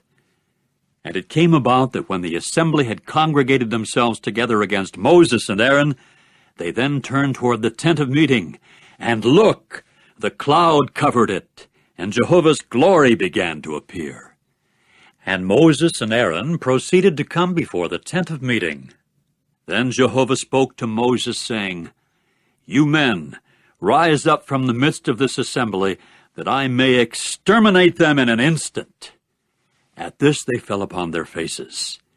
After that Moses said to Aaron, "Take the fire holder, and put fire from upon the altar in it, and put on incense, and go to the assembly in a hurry, and make atonement for them, because the indignation has gone out from the face of Jehovah. The plague has started." Aaron at once took it, just as Moses had spoken, and went running into the midst of the congregation. And look, the plague had started among the people. So he put the incense on and began making atonement for the people. And he kept standing between the dead and the living. Eventually the scourge was stopped.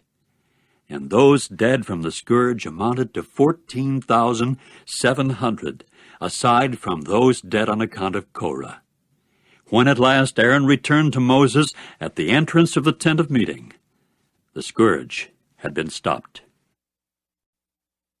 Chapter 17. Jehovah now spoke to Moses, saying, "Speak to the sons of Israel, and take from them 1 rod for each paternal house from all their chieftains, by the house of their fathers 12 rods.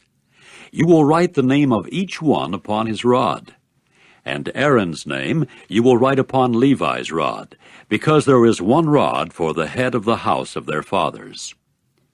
And you must deposit them in the tent of meeting before the testimony, where I regularly present myself to you. And what must occur is that the man whom I shall choose, his rod will bud, and I shall certainly make subside from against me the murmurings of the sons of Israel, which they are murmuring against you." So Moses spoke to the sons of Israel, and all their chieftains went giving him a rod for each chieftain, a rod for each chieftain, by the house of their fathers 12 rods, and Aaron's rod was in among their rods. Then Moses deposited the rods before Jehovah in the tent of the testimony.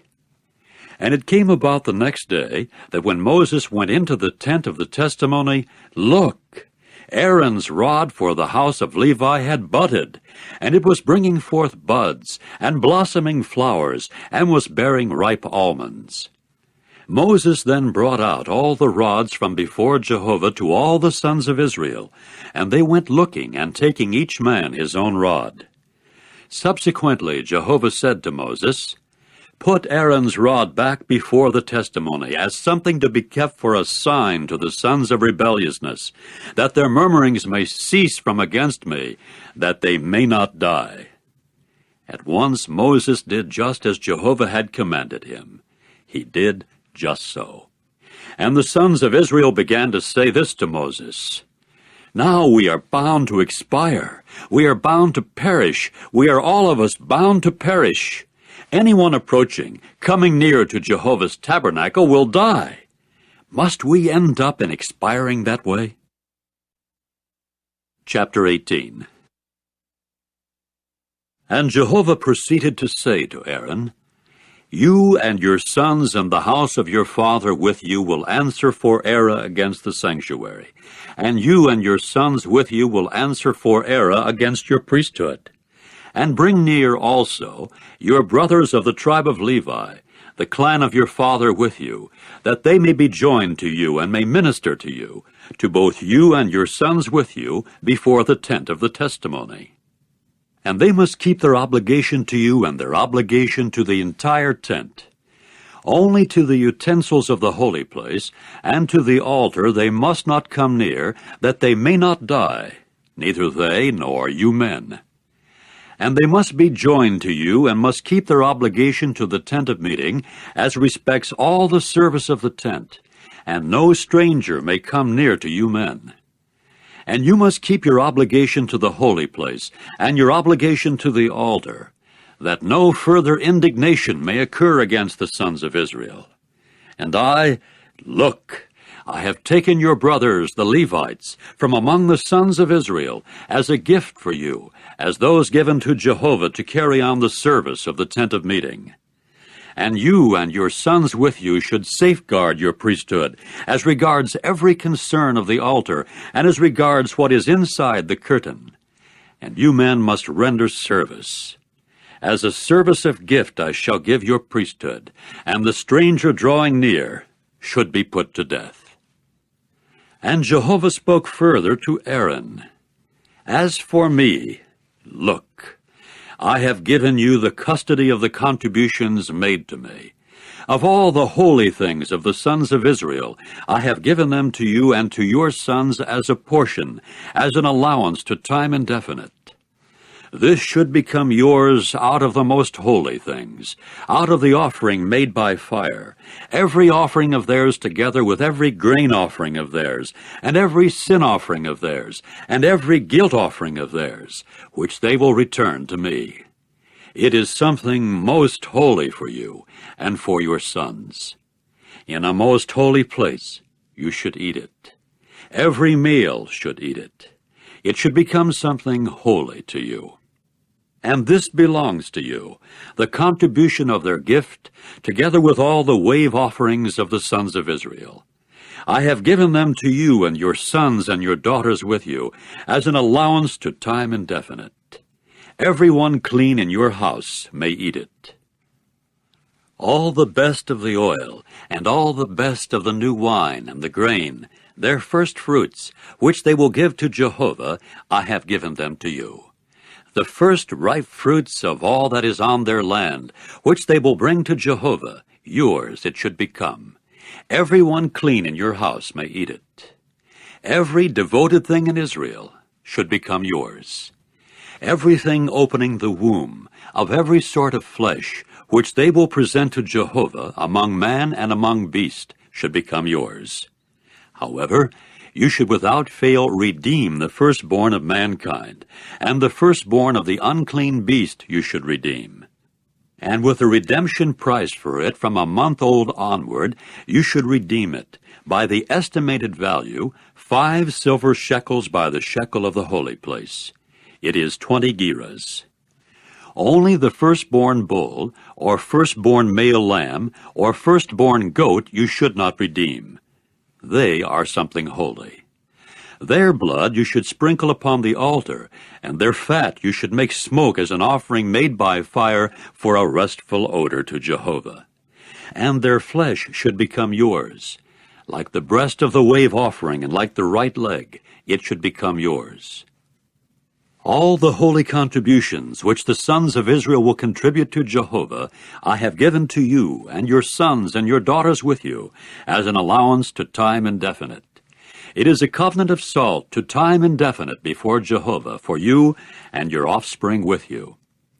And Jehovah went on to say to Aaron, In their land you will not have an inheritance, and no share will become yours in their midst. I am your share and your inheritance in the midst of the sons of Israel. And to the sons of Levi, Look, I have given every 10th part in Israel as an inheritance in return for their service that they are carrying on, the service of the tent of meeting. And the sons of Israel should no more come near to the tent of meeting to incur sin so as to die. And the Levites themselves must carry on the service of the tent of meeting, and they are the ones who should answer for their error. It is a statute to time indefinite during your generations that in the midst of the sons of Israel they should not get possession of an inheritance. For the 10th part of the sons of Israel, which they will contribute to Jehovah as a contribution, I have given to the Levites as an inheritance. That is why I have said to them, In the midst of the sons of Israel they should not get possession of an inheritance. Then Jehovah spoke to Moses, saying, And you should speak to the Levites, and you must say to them, You will receive from the sons of Israel the 10th part that I have given to you from them for your inheritance, and you must contribute from it as a contribution to Jehovah a 10th part of the 10th part. And it must be reckoned to you as your contribution, like the grain of the threshing floor, and like the full produce of the wine or oil press. In this way you yourselves also will contribute a contribution to Jehovah from all your 10th parts that you will receive from the sons of Israel. And from them you must give the contribution to Jehovah to Aaron the priest. From all the gifts to you, you will contribute every sort of contribution to Jehovah, of the very best of it, as some holy thing from them. And you must say to them, When you contribute the best of them, then it will certainly be reckoned to the Levites as the produce of the threshing floor, and as the produce of the wine or oil press. And you must eat it in every place, you and your household, because it is your wages in return for your service in the tent of meeting. And you must not incur sin for it when you contribute the best from them, and you must not profane the holy things of the sons of Israel, that you may not die. Chapter 19. And Jehovah proceeded to speak to Moses and Aaron, saying, This is a statute of the law that Jehovah has commanded, saying, Speak to the sons of Israel, that they should take for you a sound red cow, in which there is no defect, and upon which no yoke is come. And you must give it to Eleazar the priest, and he must lead it forth outside the camp, and it must be slaughtered before him. Then Eleazar the priest must take some of its blood with his finger, and spatter some of its blood straight toward the front of the tent of meeting 7 times. And the cow must be burned under his eyes. Its skin and its flesh and its blood together with its dung will be burned. And the priest must take cedar wood and hyssop and caucus scarlet material, and throw it into the midst of the burning of the cow. And the priest must wash his garments and bathe his flesh in water, and afterward he may come into the camp, but the priest must be unclean until the evening. And the one who burned it will wash his garments in water, and must bathe his flesh in water, and he must be unclean until the evening. And a clean man must gather up the ashes of the cow, and deposit them outside the camp in a clean place, and they must serve the assembly of the sons of Israel as something to be kept for the water for cleansing. It is a sin offering. And the one gathering the ashes of the cow must wash his garments, and be unclean until the evening. And it must serve the sons of Israel and the alien resident who is residing as an alien in their midst as a statute to time indefinite. Anyone touching the corpse of any human soul must also be unclean 7 days. Such one should purify himself with it on the 3rd day, and on the 7th day he will be clean. But if he will not purify himself on the 3rd day, then on the 7th day he will not be clean. Everyone touching a corpse, the soul of whatever man may die, and who will not purify himself, has defiled Jehovah's tabernacle, and that soul must be cut off from Israel. Because the water for cleansing has not been sprinkled upon him, he continues unclean. His uncleanness is still upon him. This is the law in case a man should die in a tent. Everyone coming into the tent, and everyone who is in the tent, will be unclean 7 days. And every opened vessel upon which there is no lid tied down is unclean. And everyone who on the open field may touch someone slain with the sword, or a corpse, or a bone of a man, or a burial place, will be unclean 7 days. And they must take for the unclean one some of the dust of the burning of the sin offering, and put running water upon it in a vessel. Then a clean man must take hyssop, and dip it into the water, and spatter it upon the tent, and all the vessels and the souls that happen to be there, and upon the one who touched the bone, or the slain one, or the corpse, or the burial place. And the clean person must spatter it upon the unclean one on the 3rd day, and on the 7th day, and must purify him from sin on the 7th day. And he must wash his garments and bathe in water, and he must be clean in the evening. But the man who may be unclean, and who will not purify himself, well, that soul must be cut off from the midst of the congregation, because it is Jehovah's sanctuary that he has defiled. The water for cleansing was not sprinkled upon him. He is unclean. And it must serve as a statute to time indefinite for them, that the one spattering the water for cleansing should wash his garments, also the one touching the water for cleansing. He will be unclean until the evening. And anything the unclean one may touch will be unclean, and the soul who touches it will be unclean until the evening. Chapter 20. And the sons of Israel, the entire assembly, proceeded to come into the wilderness of Zin in the 1st month, and the people took up dwelling in Kadesh. It was there that Miriam died, and there that she was buried. Now there proved to be no water for the assembly, and they began to congregate themselves against Moses and Aaron.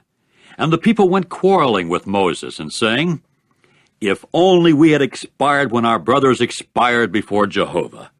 And why have you men brought Jehovah's congregation into this wilderness for us and our beasts of burden to die there? And why have you conducted us up out of Egypt to bring us into this evil place? It is no place of seed and figs and vines and pomegranates, and there is no water to drink."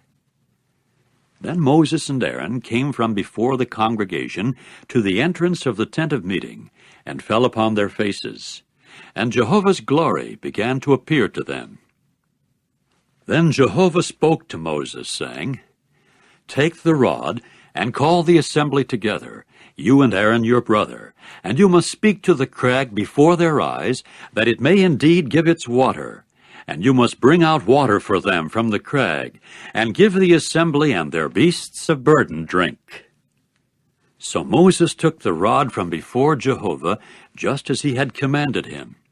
After that Moses and Aaron called the congregation together before the crag, and he proceeded to say to them, "Hear now, you rebels!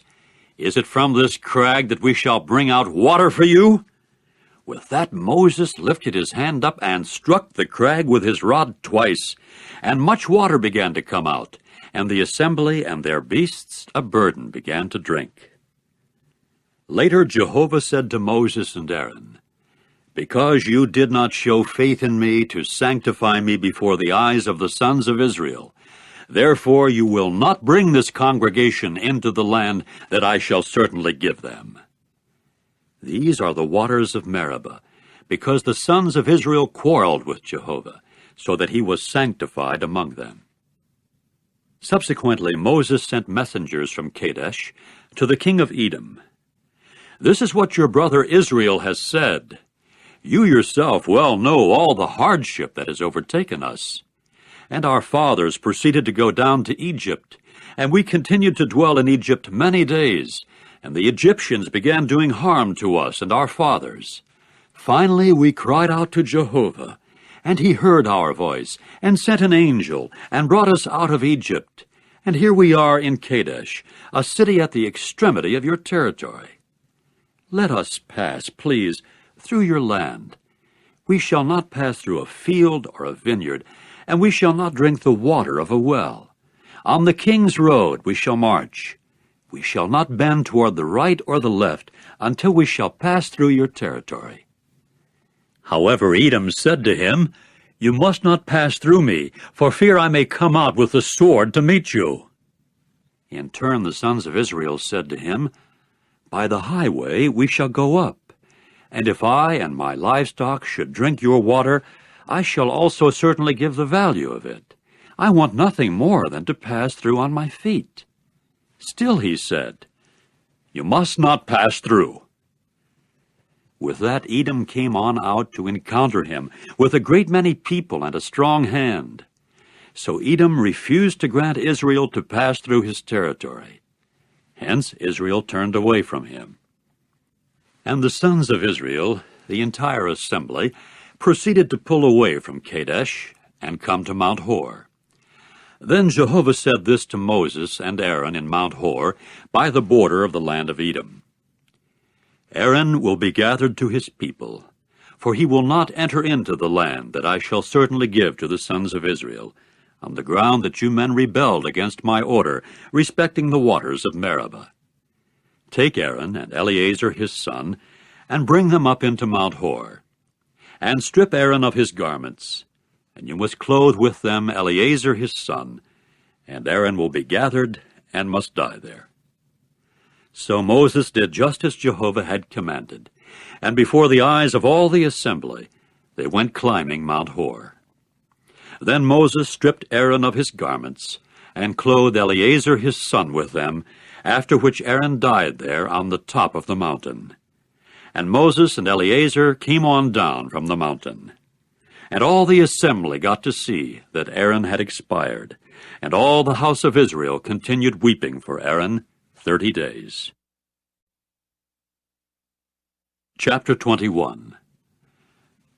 Now the Canaanite, the king of Arad, who dwelt in the Negeb, got to hear that Israel had come by the way of Atharim, and he began to fight with Israel and carry away some of them as captives. Consequently Israel made a vow to Jehovah and said, "If you will without fail give this people into my hand, I shall also certainly devote their cities to destruction." So Jehovah listened to Israel's voice, and gave the Canaanites over, and they devoted them and their cities to destruction. Hence they call the name of the place Hormah. While they continued trekking from Mount Hor by the way of the Red Sea to go around the land of Edom, the soul of the people began tiring out because of the way. And the people kept speaking against God and Moses.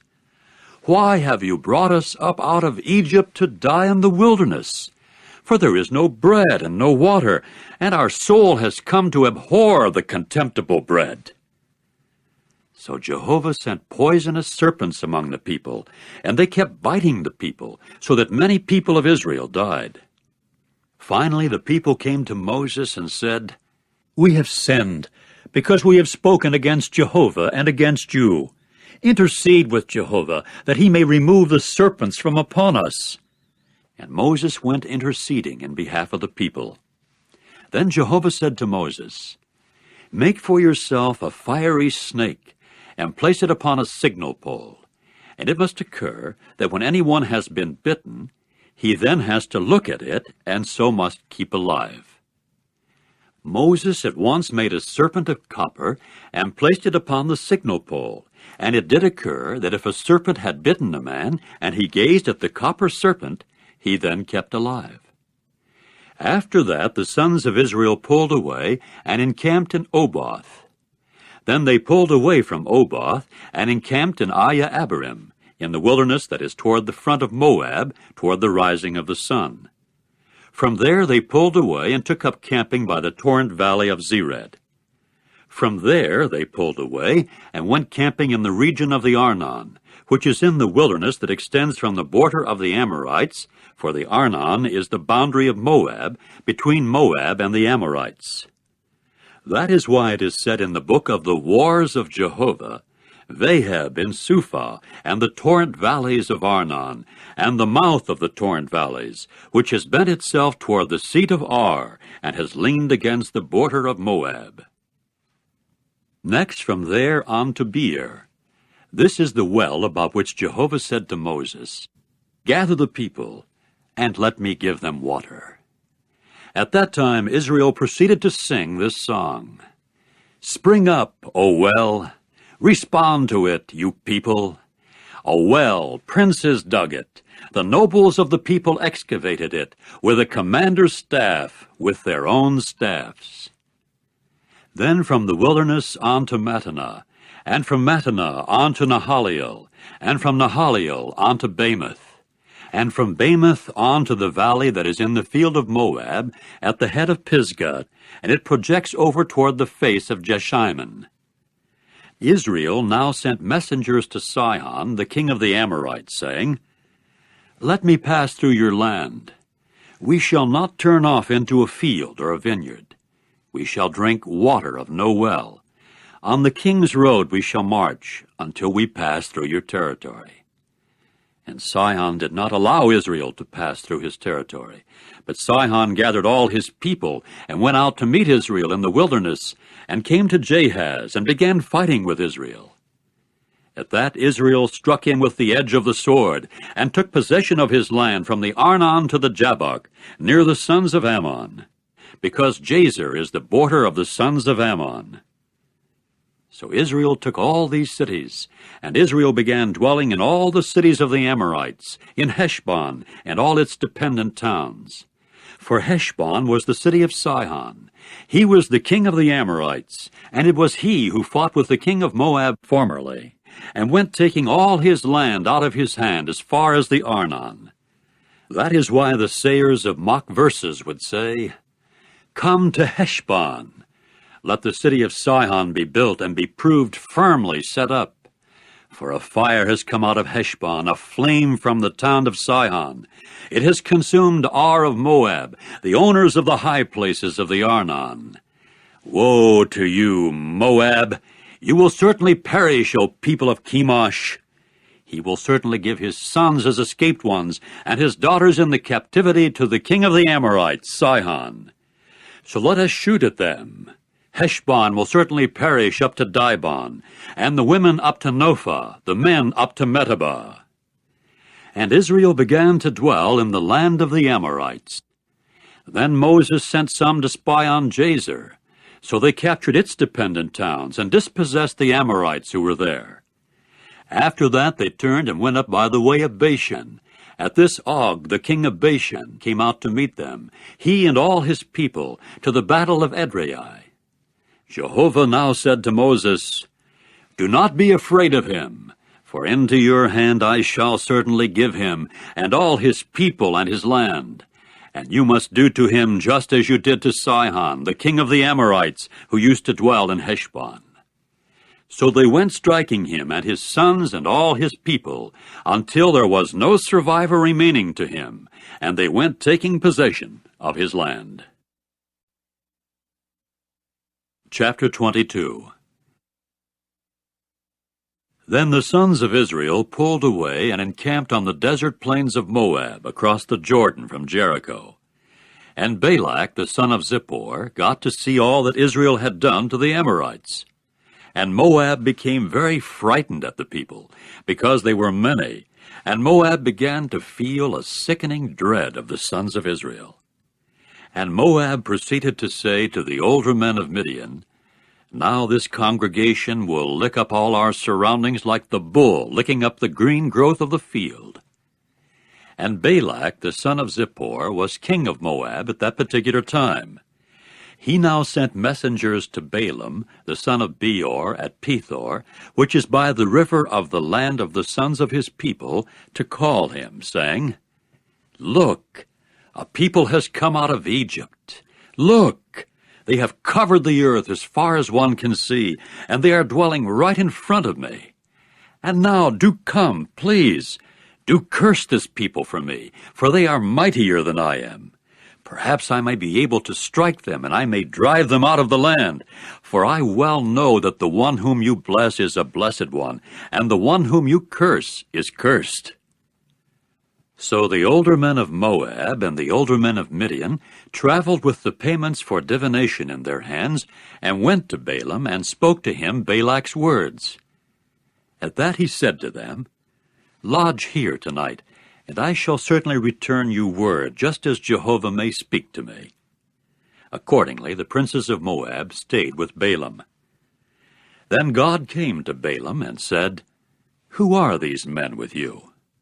So Balaam said to the true God, Balak, the son of Zippor, the king of Moab, has sent to me, saying, Look, the people who are coming out of Egypt, and they go covering the earth as far as the eye can see. Now do come, do execrate them for me. Perhaps I may be able to fight against them, and I shall actually drive them out. But God said to Balaam, You must not go with them. You must not curse the people, for they are blessed. After that Balaam got up in the morning and said to the princes of Balak, Go to your country, because Jehovah has refused to let me go with you. So the princes of Moab got up and came to Balak and said, Balaam has refused to come with us. However, Balak sent again other princes in greater number and more honorable than the former. In turn they came to Balaam and said to him, This is what Balak, the son of Zippor, has said. Do not be detained, please, from coming to me, for I shall without fail honor you greatly, and everything you may say to me I shall do. So do come, please. Do execrate this people for me. But Balaam answered and said to the servants of Balak, If Balak were to give me his house full of silver and gold, I should not be able to pass beyond the order of Jehovah my God, so as to do something small or great. And now you men also stay here, please, tonight, that I may know what further Jehovah will speak with me. Then God came to Balaam by night and said to him, If it is to call you that the men have come, get up, go with them. But only the word that I shall speak to you is what you may speak. After that Balaam got up in the morning and saddled his she-ass and went with the princes of Moab. And the anger of God began to blaze because he was going, and Jehovah's angel proceeded to station himself in the road to resist him. And he was riding upon his she-ass, and 2 attendants of his were with him. And the ass got to see Jehovah's angel stationed in the road with his drawn sword in his hand. And the ass tried to turn aside from the road, that she might go into the field. But Balaam began to strike the ass in order to turn her aside to the road. And Jehovah's angel kept standing in the narrow way between the vineyards, with a stone wall on this side and a stone wall on that side. And the she-ass kept seeing Jehovah's angel, and began to squeeze herself against the wall, and so to squeeze Balaam's foot against the wall. And he went beating her some more. Jehovah's angel now passed by again, and stood in a narrow place, where there was no way to turn aside to the right or the left. When the ass got to see Jehovah's angel, she now lay down under Balaam, so that Balaam's anger blazed, and he kept beating the ass with his staff. Finally Jehovah opened the mouth of the ass, and she said to Balaam, What have I done to you, so that you have beaten me these 3 times? At this Balaam said to the ass, It is because you have dealt ruthlessly with me. If only there were a sword in my hand, for now I should have killed you. Then the she-ass said to Balaam, Am I not your she-ass that you have ridden upon all your life long until this day? Have I ever been used to do to you this way? To which he said, No. And Jehovah proceeded to uncover Balaam's eyes, so that he saw Jehovah's angel stationed in the road with his drawn sword in his hand. At once he bowed low and prostrated himself on his face. Then Jehovah's angel said to him, Why have you beaten your she-ass these 3 times? Look, I have come out to offer resistance, because your way has been headlong against my will. And the she-ass got to see me and tried to turn aside before me these 3 times. Supposing she had not turned aside from before me, for by now even you I should have killed, but her I should have preserved alive. At this Balaam said to Jehovah's angel, I have sinned, because I did not know that it was you stationed in the road to meet me. And now, if it is bad in your eyes, let me go my way back. But Jehovah's angel said to Balaam, Go with the men, and nothing but the word that I shall speak to you is what you may speak. And Balaam continued going with the princes of Balak. When Balak got to hear that Balaam had come, he at once went out to meet him at the city of Moab, which is on the bank of the Arnon, which is on the extremity of the territory. Then Balak said to Balaam, Have I not for a fact sent to you to call you? Why did you not come to me? Am I not really and truly able to honor you? At this Balaam said to Balak, Here I have come to you now. Shall I be able at all to speak something? The word that God will place in my mouth is what I shall speak. So Balaam went with Balak, and they came to Kiriath-Huzoth. And Balak proceeded to sacrifice cattle and sheep, and to send some to Balaam and the princes who were with him. And it came about in the morning that Balak went taking Balaam, and bringing him up to Bamoth Baal, that he might see from there the whole of the people. Chapter 23. Then Balaam said to Balak, Build for me on this spot 7 altars, and make ready for me on this spot 7 bulls and 7 rams. Balak immediately did just as Balaam had spoken. After that Balak and Balaam offered up a bull and a ram on each altar. And Balaam went on to say to Balak, Station yourself by your burnt offering, and let me go. Perhaps Jehovah will get in touch and meet with me. In that case, whatever he will show me, I shall certainly tell you. So he went to a bare hill. When God got in touch with Balaam, he then said to him, I set the 7 altars in rows, and I proceeded to offer up a bull and a ram on each altar. Accordingly, Jehovah put a word in the mouth of Balaam and said, Return to Balak, and this is what you will speak. So he returned to him, and look, he and all the princes of Moab were stationed by his burnt offering. Then he took up his proverbial utterance and said, From Aram, Balak the king of Moab tried to conduct me, from the mountains of the east. Do come, do curse Jacob for me. Yes, do come, do denounce Israel. How could I execrate those whom God has not execrated? And how could I denounce those whom Jehovah has not denounced? For from the top of the rocks I see them, and from the hills I behold them.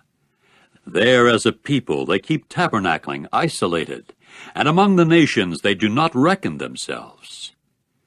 Who has numbered the dust particles of Jacob, and who has counted the 4th part of Israel? Let my soul die the death of the upright ones, and let my end turn out afterward like theirs. At this Balak said to Balaam, What have you done to me? It was in order to execrate my enemies that I took you, and here you have blessed them to the limit. In turn he answered and said, Is it not whatever Jehovah may put in my mouth that I should take care to speak?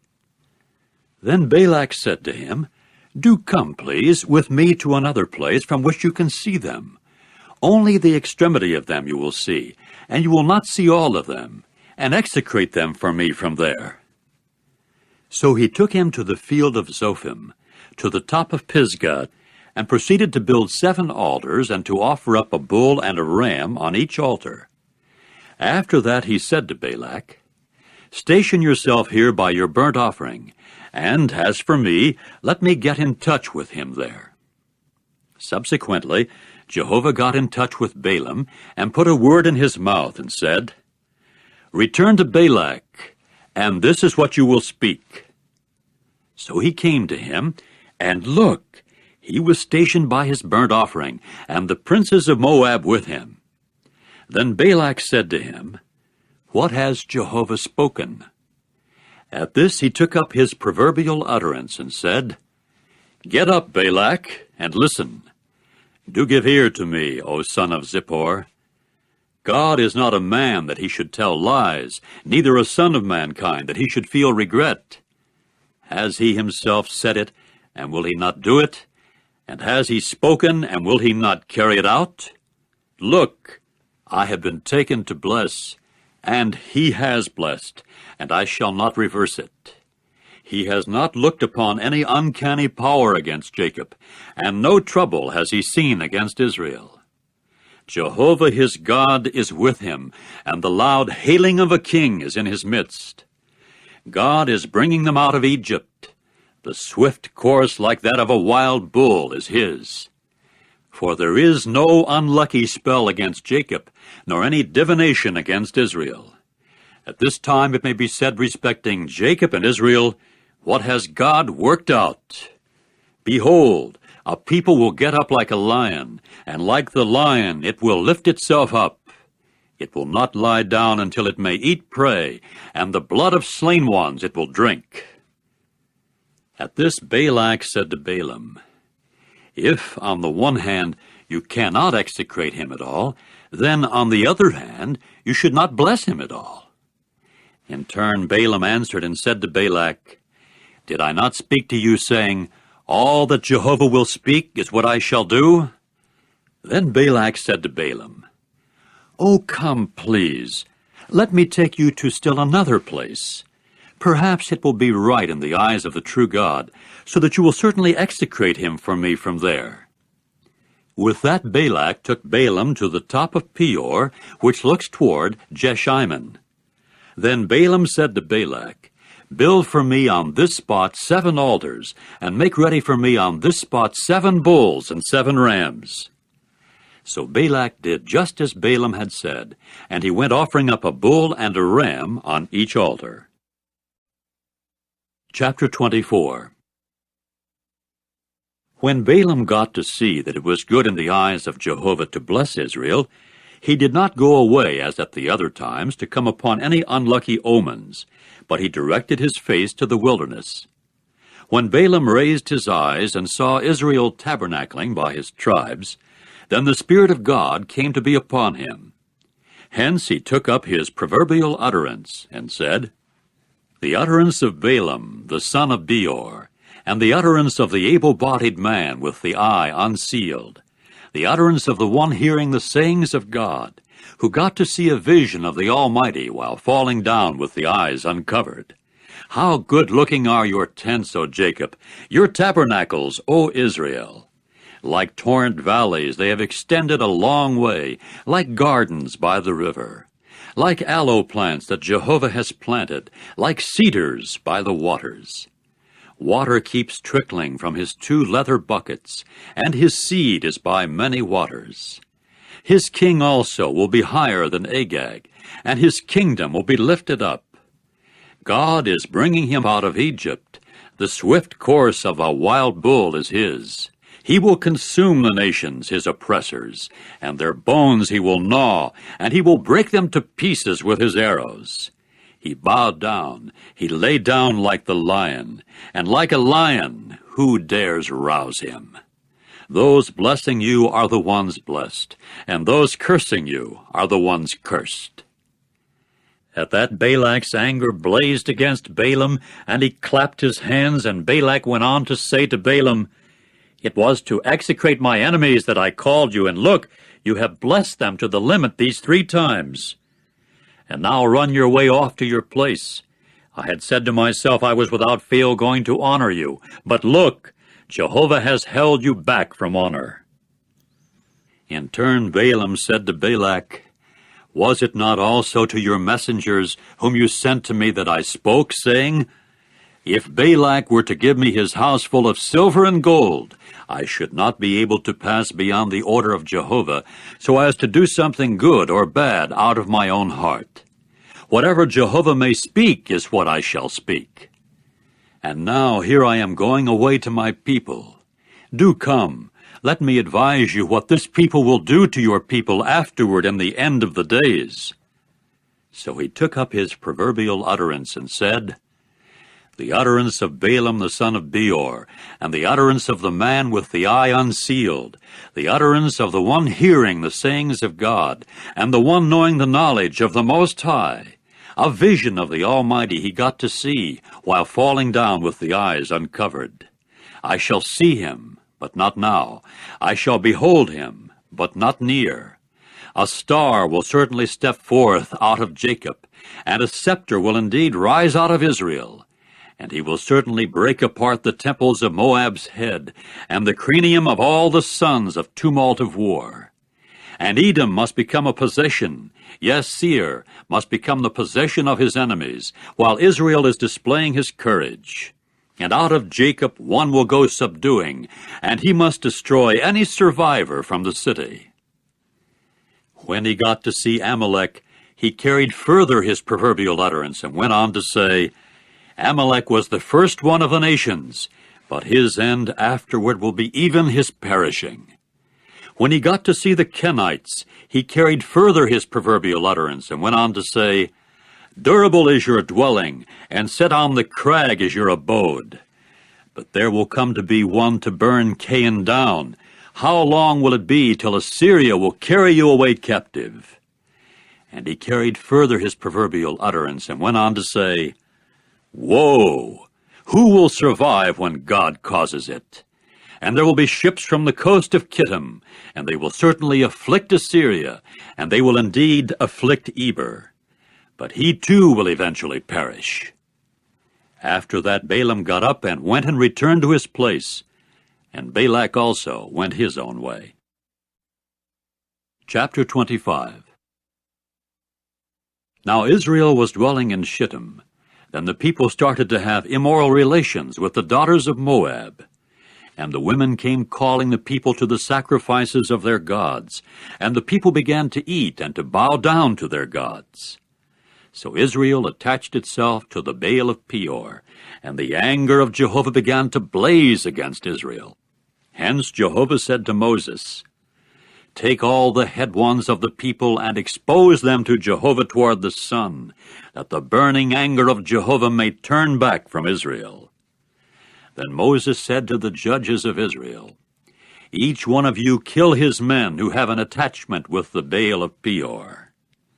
But look, a man of the sons of Israel came, and he was bringing near to his brothers a Midianite woman before Moses' eyes, and before the eyes of all the assembly of the sons of Israel, while they were weeping at the entrance of the tent of meeting. When Phinehas, the son of Eleazar, the son of Aaron the priest, caught sight of it, he at once got up from the midst of the assembly and took a lance in his hand. Then he went after the man of Israel into the vaulted tent, and pierced both of them through, the man of Israel and the woman through her genital parts. At that the scourge was halted from upon the sons of Israel.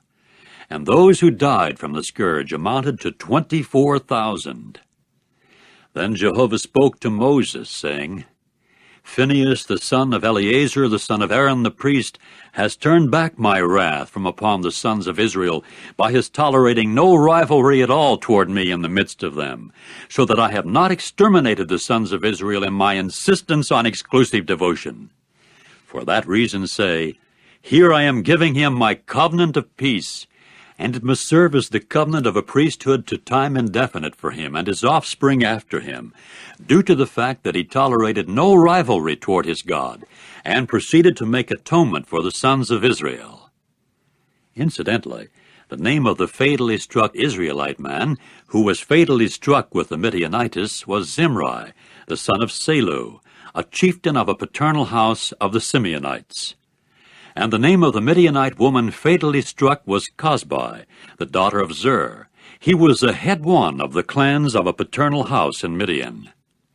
Later Jehovah spoke to Moses, saying, Let there be a harassing of the Midianites, and you men must strike them, because they are harassing you with their deeds of cunning that they committed against you cunningly in the affair of Peor, and in the affair of Cosbi, the daughter of a chieftain of Midian, their sister who was fatally struck in the day of the scourge over the affair of Peor.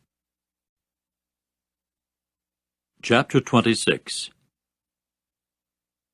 And it came about after the scourge, that Jehovah went on to say this to Moses and Eleazar, the son of Aaron the priest.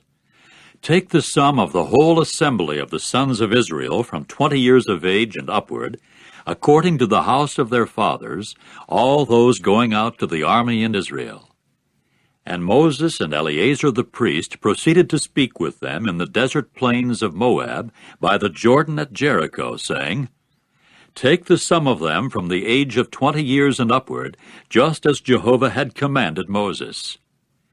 Now the sons of Israel who went out of the land of Egypt were Reuben, Israel's firstborn, Reuben's sons, of Hanok, the family of the Hanokites, of Palu, the family of the Paluites, of Hezron, the family of the Hezronites, of Carmi, the family of the Carmites. These were the families of the Reubenites, and their registered ones amounted to 43,730. And the son of Palu was Eliab, and the sons of Eliab, Nemuel, and Dathan, and Abiram. This Dathan and Abiram were summoned ones of the assembly, who engaged in a struggle against Moses and Aaron in the assembly of Korah, when they engaged in a struggle against Jehovah. Then the earth opened its mouth and swallowed them up. As for Korah, he died at the death of the assembly when the fire consumed 250 men. And they came to be a symbol. However, the sons of Korah did not die.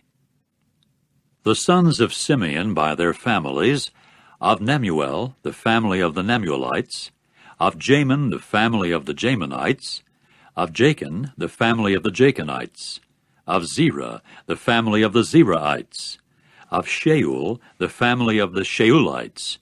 These were the families of the Simeonites, 22,200. The sons of Gad by their families, of Zephon, the family of the Zephonites, of Haggai, the family of the Haggites, of Shunai, the family of the Shunites, of Ozni, the family of the Oznites, of Eri, the family of the Erites, of Arad, the family of the Aradites, of Areli, the family of the Arelites. These were the families of the sons of Gad, of their registered ones, 40,500. The sons of Judah were and Onan. However, and Onan died in the land of Canaan. And the sons of Judah came to be, by their families, of Shelah, the family of the Shalanites, of Perez, the family of the Perizzites, of Zerah, the family of the Zerahites. And the sons of Perez came to be, of Hezron, the family of the Hezronites, of Hamul, the family of the Hamulites. These were the families of Judah, of their registered ones, 76,500. The sons of Issachar by their families were of Tola, the family of the Tolaites, of Puvah, the family of the Punites, of Jashub, the family of the Jashubites, of Shimron, the family of the Shimronites. These were the families of Issachar, of their registered ones, 64,300.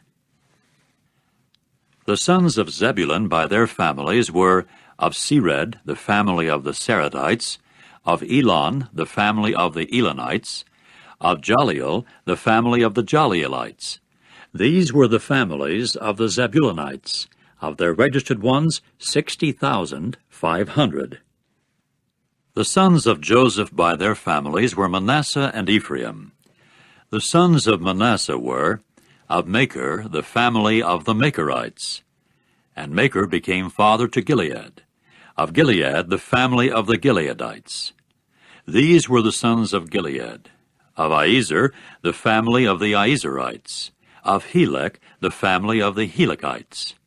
Of Azriel, the family of the Azrielites. Of Shechem, the family of the Shechemites. Of Shemida, the family of the Shemidaites. Of Hepher, the family of the Hepherites. Now Zelophehad, the son of Hepher, proved to have no sons, but daughters. And the names of the daughters of Zelophehad were Mahlah and Noah, Hoglah, Milcah, and Tirzah. These were the families of Manasseh, and their registered ones were 52,700.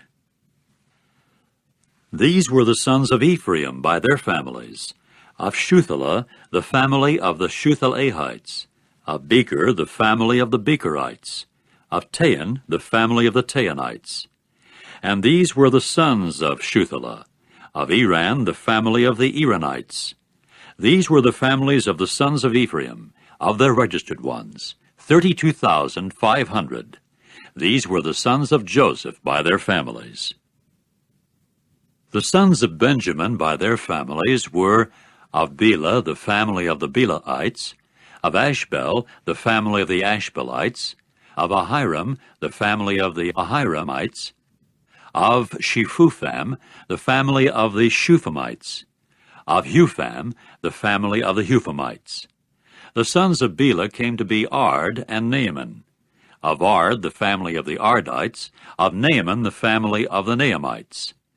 These were the sons of Benjamin by their families, and their registered ones were 45,600. These were the sons of Dan by their families. Of Shuham, the family of the Shuhamites. These were the families of Dan by their families. All the families of the Shuhamites, of their registered ones, were 64,400. The sons of Asher by their families were of Imnah, the family of the Imnites. Of Ishvi, the family of the Ishvites. Of Beriah, the family of the Beriites. Of the sons of Beriah, of Heber, the family of the Heberites. Of Malchiel, the family of the Malchielites. And the name of Asher's daughter was Serah. These were the families of the sons of Asher, of their registered ones, 53,400. The sons of Naphtali by their families were of Jaziel, the family of the Jazielites, of Guni, the family of the Gunites, of Jezer, the family of the Jezerites, of Shillem, the family of the Shillemites. These were the families of Naphtali by their families, and their registered ones were 45,400. These were the registered ones of the sons of Israel, 601,730. After that Jehovah spoke to Moses, saying, To these the land should be apportioned for an inheritance by the number of the names. According to the great number you should increase one's inheritance, and according to the fewness you should reduce one's inheritance. Each one's inheritance should be given in proportion to his registered ones. Only by the lot should the land be apportioned. According to the names of the tribes of their fathers they should get an inheritance. By the determination of the lot one's inheritance should be apportioned between the many and the few. Now these were the registered ones of the Levites by their families. Of Gershon, the family of the Gershonites. Of Kohath, the family of the Kohathites. Of Merari, the family of the Merarites. These were the families of the Levites, the family of the Libnites, the family of the Hebronites, the family of the Mahlites, the family of the Mushites, the family of the Korahites. And Kohath became father to Amram, and the name of Amram's wife was Jochebed, Levi's daughter, whom his wife bore to Levi in Egypt. In time she bore to Amram Aaron and Moses and Miriam their sister. Then there were born to Aaron Nadab and Abihu, Eleazar and Ithamar. But Nadab and Abihu died for their presenting illegitimate fire before Jehovah. And their registered ones amounted to 23,000, all males from a month old and upward. For they did not get registered in among the sons of Israel, because no inheritance was to be given to them in among the sons of Israel. These were the ones registered by Moses and Eleazar the priest when they registered the sons of Israel in the desert plains of Moab by the Jordan at Jericho. But among these there did not prove to be a man of those registered by Moses and Aaron the priest when they registered the sons of Israel in the wilderness of Sinai. For Jehovah had said concerning them, "They will die without fail in the wilderness." So there was not left of them a man except Caleb, the son of Jephunneh, and Joshua, the son of Nun. Chapter 27. Then the daughters of Zelophehad, the son of Hepher, the son of Gilead, the son of Machir, the son of Manasseh, of the families of Manasseh, the son of Joseph, came near. And these were the names of his daughters, Mahlah, Noah, and Hoglah, and Milcah, and Tirzah. And they proceeded to stand before Moses and before Eleazar the priest, and before the chieftains and all the assembly at the entrance of the tent of meeting, saying, "Our father has died in the wilderness, and yet he did not prove to be in among the assembly, that is, those who ranged themselves against Jehovah in the assembly of Korah. But for his own sin he has died, and he did not get to have any sons. Why should the name of our father be taken away from the midst of his family, because he had no son? Oh, give us a possession in the midst of our father's brothers." At that Moses presented their case before Jehovah. Jehovah then said this to Moses, "The daughters of Zelophehad are speaking right. By all means you should give them the possession of an inheritance in the midst of their father's brothers, and you must cause their father's inheritance to pass to them. And to the sons of Israel you should speak, saying, In case any man should die without his having a son, you must then cause his inheritance to pass to his daughter. And if he has no daughter, you must then give his inheritance to his brothers. And if he has no brothers, you must then give his inheritance to his father's brothers. And if his father has no brothers, you must then give his inheritance to his blood relation who is closest to him of his family, and he must take possession of it. And it must serve as a statute by judicial decision for the sons of Israel, just as Jehovah has commanded Moses."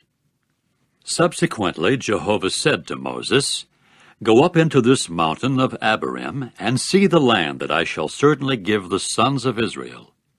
When you have seen it, then you must be gathered to your people, yes, you, just as Aaron your brother was gathered, inasmuch as you men rebelled against my order in the wilderness of Zin, at the quarreling of the assembly, in relation to sanctifying me by the waters before their eyes. These are the waters of Meribah, at Kadesh, in the wilderness of Zin."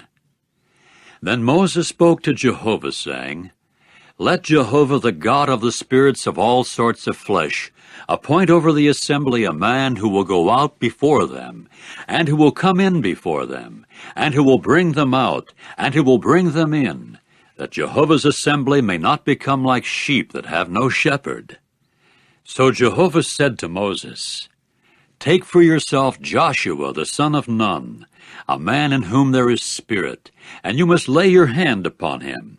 And you must stand him before Eleazar the priest, and before all the assembly, and you must commission him before their eyes. And you must put some of your dignity upon him, in order that all the assembly of the sons of Israel may listen to him. And it is before Eleazar the priest that he will stand, and he must inquire in his behalf by the judgment of the Urim before Jehovah. At his order they will go out, and at his order they will come in, he and all the sons of Israel with them, and all the assembly." And Moses proceeded to do just as Jehovah had commanded him. Accordingly he took Joshua and stood him before Eleazar the priest and before all the assembly, and laid his hands upon him and commissioned him, just as Jehovah had spoken by means of Moses. Chapter 28. And Jehovah spoke further to Moses, saying, "Command the sons of Israel, and you must say to them, You should take care to present to me my offering, my bread, for my offering is made by fire as a restful odor to me, at their appointed times. And you must say to them, This is the offering made by fire that you will present to Jehovah, 2 sound year-old male lambs a day as a burnt offering constantly. The one male lamb you will render up in the morning, and the other male lamb you will render up between the 2 evenings, together with the 1/10 of an ephah of fine flour as a grain offering moistened with 1/4 of a hin of beaten oil, the constant burnt offering, which was rendered up at Mount Sinai as a restful odor, an offering made by fire to Jehovah, along with its drink offering, the 1/4 of a hin to each male lamb. Pour out in the holy place the drink offering of intoxicating liquor to Jehovah. And you will render up the other male lamb between the 2 evenings, with the same grain offering as of the morning, and with its same drink offering. You will render it up as an offering made by fire, of a restful odor to Jehovah. However, on the Sabbath day, there will be 2 sound year-old male lambs, and 2/10 measures of fine flour as a grain offering moistened with oil, together with its drink offering, as a Sabbath burnt offering on its Sabbath, along with the constant burnt offering and its drink offering. And at the commencements of your months, you people will present as a burnt offering to Jehovah 2 young bulls and 1 ram, 7 sound male lambs, each a year old, and 3/10 measures of fine flour as a grain offering moistened with oil for each bull, and 2/10 measures of fine flour as a grain offering moistened with oil for the 1 ram, and 1/10 measure of fine flour respectively as a grain offering moistened with oil for each male lamb, as a burnt offering, a restful odor, an offering made by fire to Jehovah. And as their drink offerings, there should go 1/2 a hin of wine for a bull, and 1/3 of a hin for the ram, and 1/4 of a hin for a male lamb. This is the monthly burnt offering in its month for the months of the year. Also, 1 kid of the goat should be rendered up as a sin offering to Jehovah, in addition to the constant burnt offering together with its drink offering. And in the 1st month, on the 14th day of the month, will be Jehovah's Passover. And on the 15th day of this month will be a festival. 7 days unfermented cakes will be eaten. On the 1st day there will be a holy convention. No sort of laborious work must you do. And you must present as an offering made by fire a burnt offering to Jehovah, 2 young bulls and 1 ram, and 7 male lambs, each a year old. They should prove to be sound ones for you. And as their grain offerings of fine flour moistened with oil, you will render up 3/10 measures for a bull, and 2/10 measures for the ram. You will render up 1/10 measure respectively for each male lamb of the 7 male lambs, and 1 goat of sin offering to make atonement for you. Aside from the morning burnt offering, which is for the constant burnt offering, you will render these up.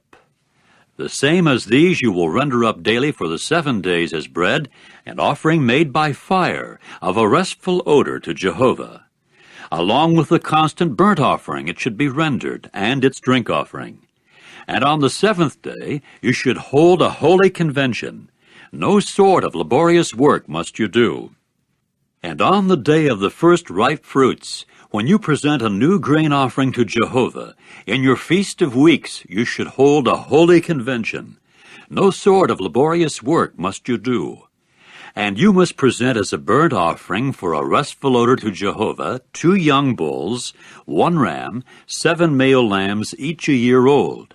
And as their grain offering of fine flour moistened with oil, 3/10 measures for each bull, 2/10 measures for the 1 ram, 1/10 measure respectively for each male lamb of the 7 male lambs, 1 kid of the goats to make atonement for you. Aside from the constant burnt offering and its grain offering, you will render them up. They should prove to be sound ones for you, together with their drink offerings. Chapter 29. And in the 7th month, on the 1st of the month, you should hold a holy convention. No sort of laborious work must you do.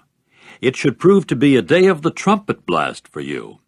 And you must render up as a burnt offering for a restful odor to Jehovah 1 young bull, 1 ram, 7 male lambs, each a year old, sound ones. And their grain offering of fine flour moistened with oil, 3/10 measures for the bull, 2/10 measures for the ram, and 1/10 measure for each male lamb of the 7 male lambs.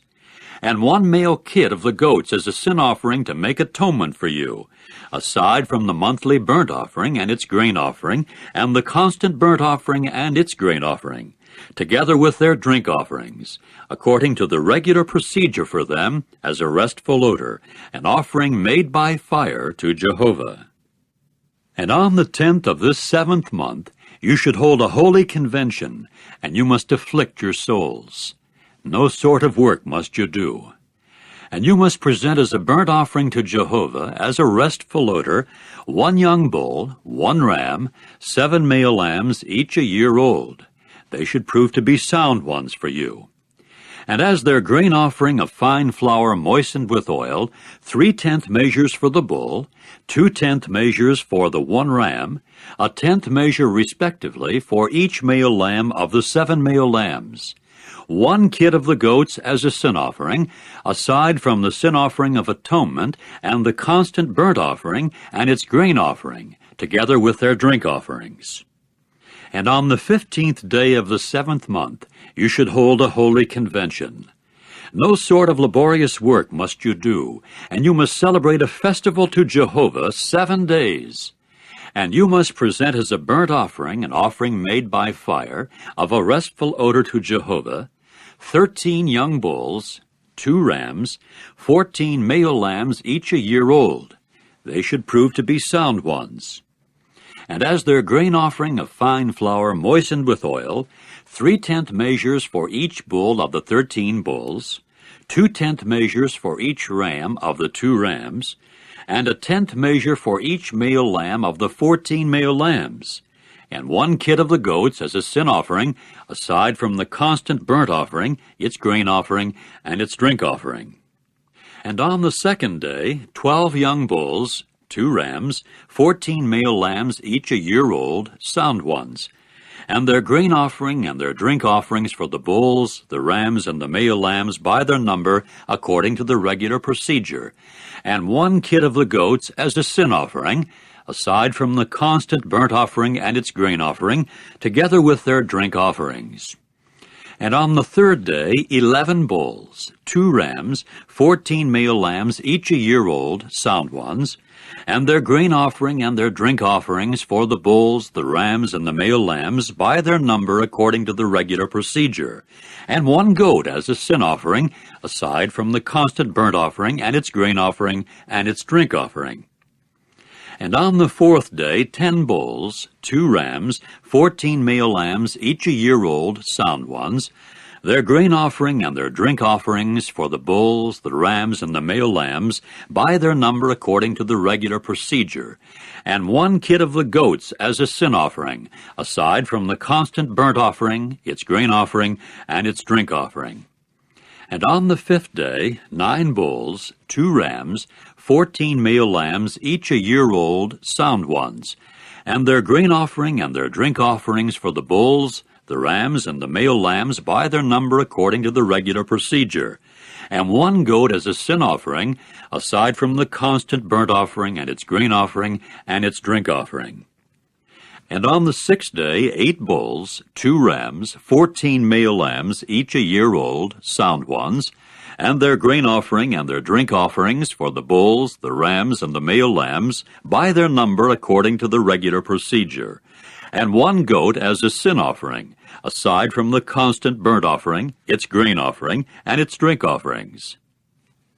And on the 7th day, 7 bulls, 2 rams, 14 male lambs, each a year old, sound ones, and their grain offering and their drink offerings for the bulls, the rams, and the male lambs by their number according to the regular procedure for them, and 1 goat as a sin offering, aside from the constant burnt offering, its grain offering, and its drink offering. And on the 8th day you should hold a solemn assembly. No sort of laborious work must you do. And you must present as a burnt offering an offering made by fire of a restful odor to Jehovah, 1 bull, 1 ram, 7 male lambs, each a year old, sound ones, and their grain offering and their drink offerings for the bull, the ram, and the male lambs by their number according to the regular procedure, and 1 goat as a sin offering, aside from the constant burnt offering and its grain offering and its drink offering. These you will render up to Jehovah at your seasonal festivals, besides your vow offerings and your voluntary offerings, as your burnt offerings and your grain offerings and your drink offerings and your communion sacrifices. And Moses proceeded to talk to the sons of Israel according to everything that Jehovah had commanded Moses. Chapter 30. Then Moses spoke to the heads of the tribes of the sons of Israel, saying, This is the word that Jehovah has commanded. In case a man makes a vow to Jehovah, or swears an oath to bind a vow of abstinence upon his soul, he must not violate his word. According to all that has gone out of his mouth he should do. And in case a woman makes a vow to Jehovah, or she does bind herself with a vow of abstinence in the house of her father in her youth, and her father actually hears her vow, or her abstinence vow that she has bound upon her soul, and her father does keep silent toward her, all her vows must also stand, and every abstinence vow that she has bound upon her soul will stand. But if her father has forbidden her on the day of his hearing all her vows, or her abstinence vows that she has bound upon her soul, it will not stand, but Jehovah will forgive her, because her father forbade her. However, if she at all happens to belong to a husband, and her vow is upon her, or the thoughtless promise of her lips that she has bound upon her soul, and her husband actually hears it, and keeps silent toward her on the day of his hearing it, her vows must also stand, or her abstinence vows that she has bound upon her soul will stand. But if her husband on the day of hearing it forbids her, he has also annulled her vow that was upon her, or the thoughtless promise of her lips that she bound upon her soul, and Jehovah will forgive her. In the case of the vow of a widow or a divorced woman, everything that she has bound upon her soul will stand against her. However, if it is in the house of her husband that she has vowed, or has bound an abstinence vow upon her soul by an oath, and her husband has heard it, and has kept silent toward her, he has not forbidden her, and all her vows must stand, or any abstinence vow that she has bound upon her soul will stand. But if her husband has totally annulled them on the day of his hearing any expression of her lips as her vows, or as an abstinence vow of her soul, they will not stand. Her husband has annulled them, and Jehovah will forgive her. Any vow or any oath of an abstinence vow to afflict the soul, her husband should establish it, or her husband should annul it. But if her husband absolutely keeps silent toward her from day to day, he has also established all her vows or all her abstinence vows that are upon her. He has established them because he kept silent toward her on the day of his hearing them. And if he totally annuls them after his hearing them, he also actually bears her error. These are the regulations that Jehovah commanded Moses as between a husband and his wife, as between a father and his daughter in her youth in the house of her father. Chapter 31. Jehovah then spoke to Moses, saying, Take vengeance for the sons of Israel upon the Midianites. Afterward you will be gathered to your people. So Moses spoke to the people, saying, Equip men from among you for the army, that they may serve against Midian, to execute Jehovah's vengeance upon Midian. 1,000 of each tribe of all the tribes of Israel you will send into the army. Accordingly, from the thousands of Israel, 1,000 were assigned of a tribe, 12,000 equipped for the army. Then Moses sent them out, 1,000 of each tribe, to the army, them and Phinehas the son of Eleazar the priest to the army, and the holy utensils and the trumpets for blowing calls were in his hand. And they went waging war against Midian, just as Jehovah had commanded Moses, and they proceeded to kill every male. And they killed the kings of Midian, along with the others slain, namely Evi, and Rechem, and Zur, and Hur, and Reba, the 5 kings of Midian. And they killed Balaam, the son of Beor, with the sword. But the sons of Israel carried off the women of Midian and their little ones captive, and all their domestic animals, and all their livestock, and all their means of maintenance they plundered. And all their cities in which they had settled, and all their walled camps they burned with fire. And they went taking all the spoil and all the booty in the way of humans and domestic animals. And they came bringing to Moses and Eleazar the priest, and to the assembly of the sons of Israel, the captives and the booty and the spoil, to the camp, to the desert plains of Moab, which are by the Jordan at Jericho. Then Moses and Eleazar the priest and all the chieftains of the assembly went out to meet them outside the camp.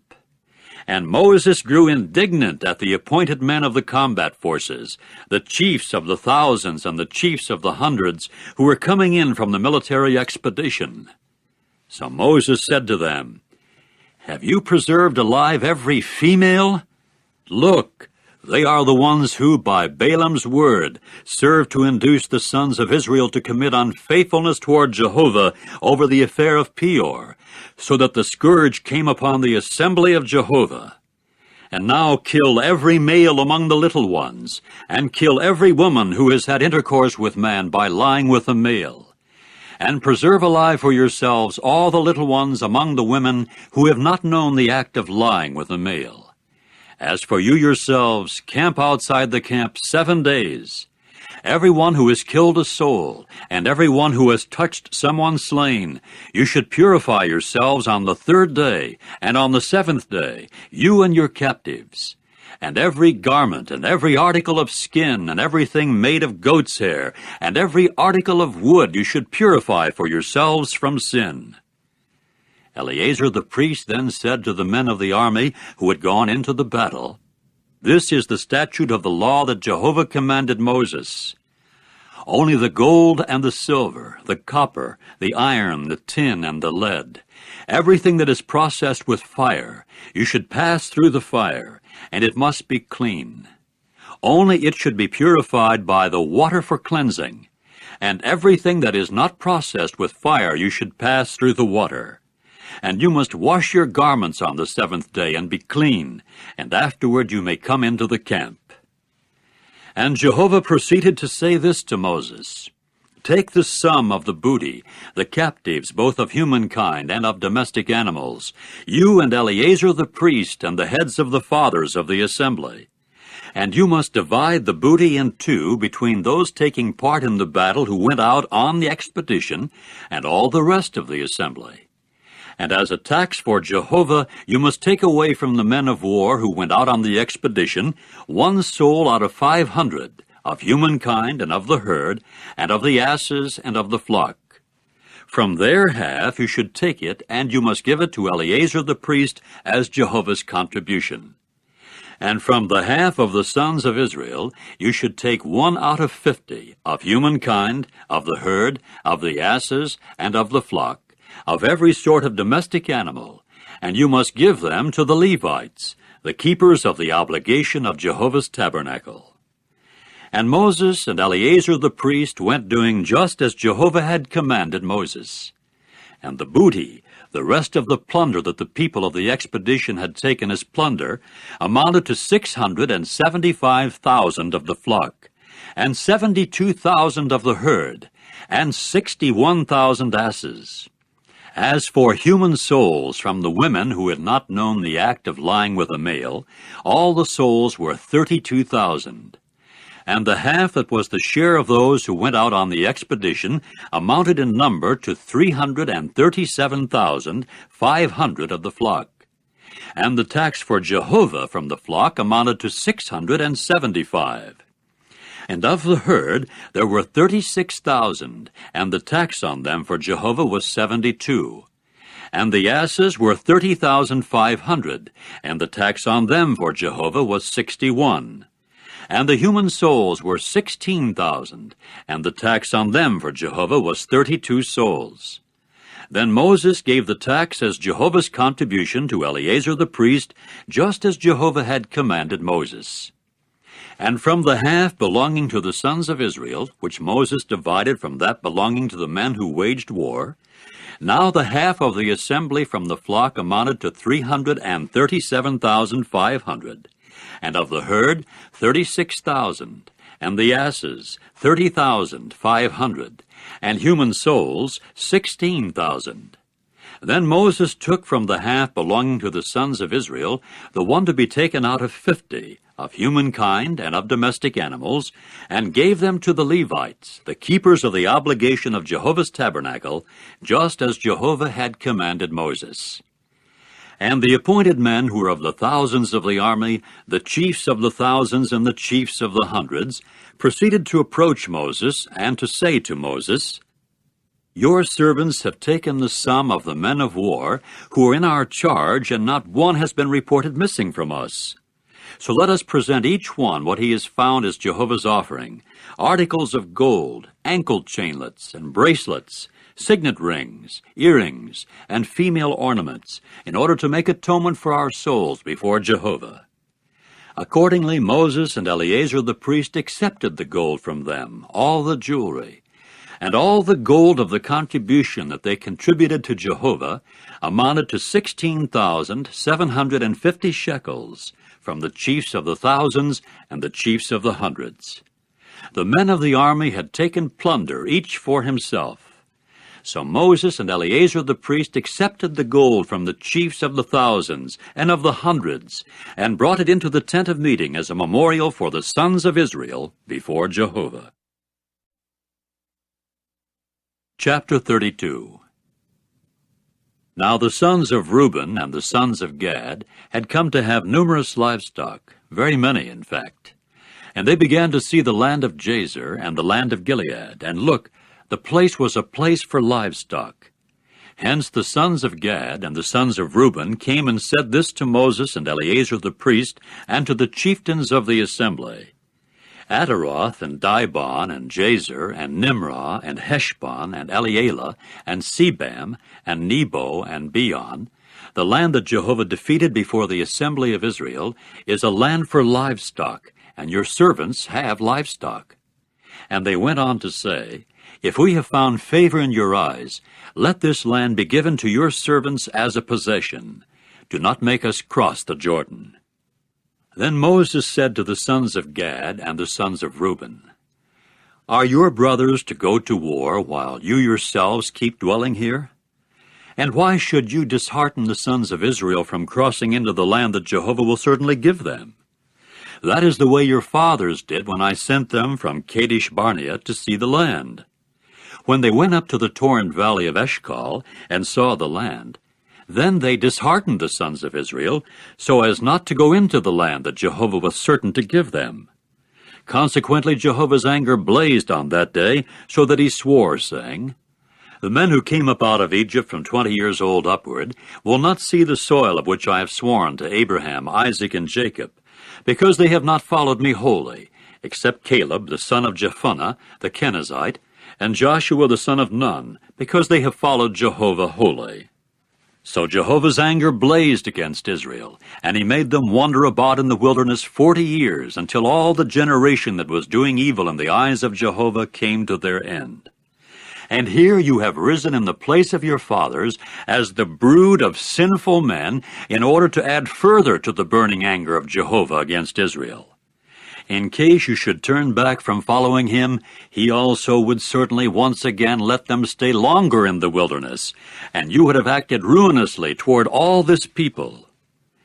Later they approached him and said, Let us build here stone flock pens for our livestock, and cities for our little ones.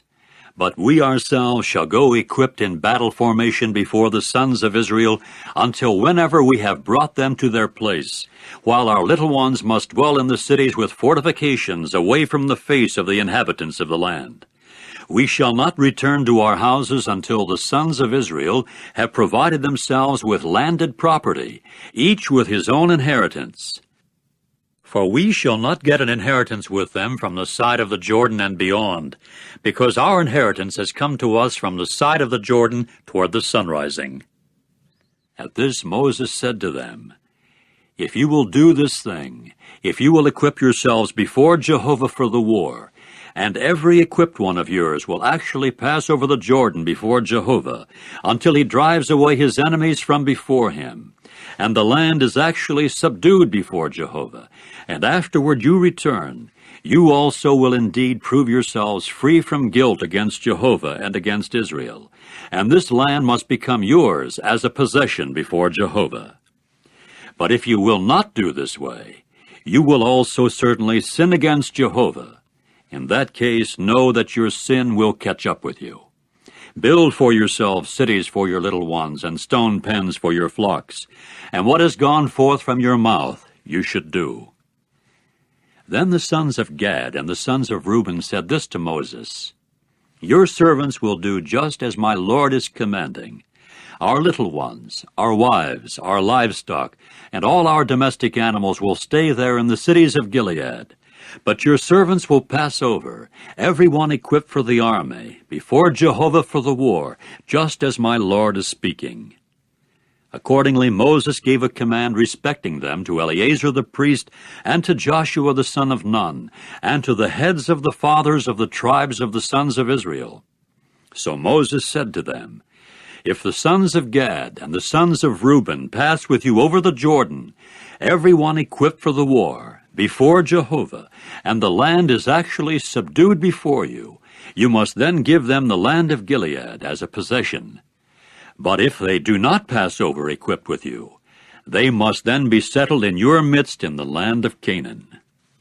To this the sons of Gad and the sons of Reuben answered, saying, What Jehovah has spoken to your servants is the way we shall do.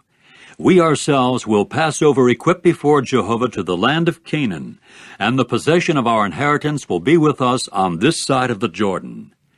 At this Moses gave to them, that is, to the sons of Gad, and to the sons of Reuben, and to half the tribe of Manasseh the son of Joseph, the kingdom of Sihon, the king of the Amorites, and the kingdom of Og, the king of Bashan, the land belonging to its cities in the territories, and the cities of the land round about.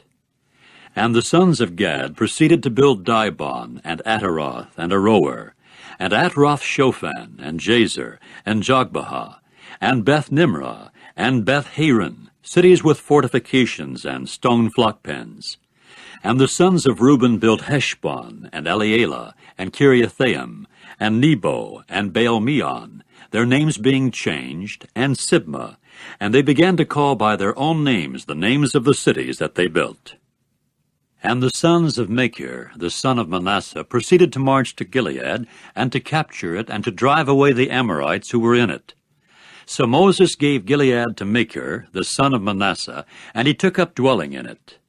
And Jair, the son of Manasseh, marched and went capturing their 10 villages, and he began to call them Havoth-Jair. And Nobah marched and went capturing Kenath and its dependent towns, and he began to call it Nobah by his own name. Chapter 33. These were the stages of the sons of Israel who went out of the land of Egypt in their armies by the hand of Moses and Aaron. And Moses kept recording the departure places by their stages at the order of Jehovah. And these were their stages from one departure place to another. And they proceeded to pull away from Ramesses in the 1st month, on the 15th day of the 1st month. Directly the day after the Passover, the sons of Israel went out with uplifted hand before the eyes of all the Egyptians. All the while the Egyptians were burying those whom Jehovah had struck among them, that is, all the firstborn, and upon their gods Jehovah had executed judgments. So the sons of Israel pulled away from Ramesses and went camping in Succoth. Then they pulled away from Succoth and went camping in Etham, which is on the edge of the wilderness. Next they pulled away from Etham and turned back toward Pi-hahiroth, which is in view of Baal-zephon, and they went camping before Migdol. After that they pulled away from Pi-hahiroth and went passing through the midst of the sea to the wilderness, and kept marching a 3-day journey in the wilderness of Etham, and took up camping at Marah. Then they pulled away from Marah, and came to Elim. Now in Elim there were 12 springs of water, and 70 palm trees. So they camped there. Next they pulled away from Elim, and went camping by the Red Sea. After that they pulled away from the Red Sea, and took up camping in the wilderness of Sin. Then they pulled away from the wilderness of Sin, and went camping at Dophkah. Later they pulled away from Dophkah, and went camping at Elash. They next pulled away from Elash, and went camping in Rephidim. And there proved to be no water there for the people to drink. After that they pulled away from Rephidim, and went camping in the wilderness of Sinai. Subsequently they pulled away from the wilderness of Sinai, and went camping at Kibroth-Hattaavah. Then they pulled away from Kibroth-Hattaavah, and went camping in Hazereth.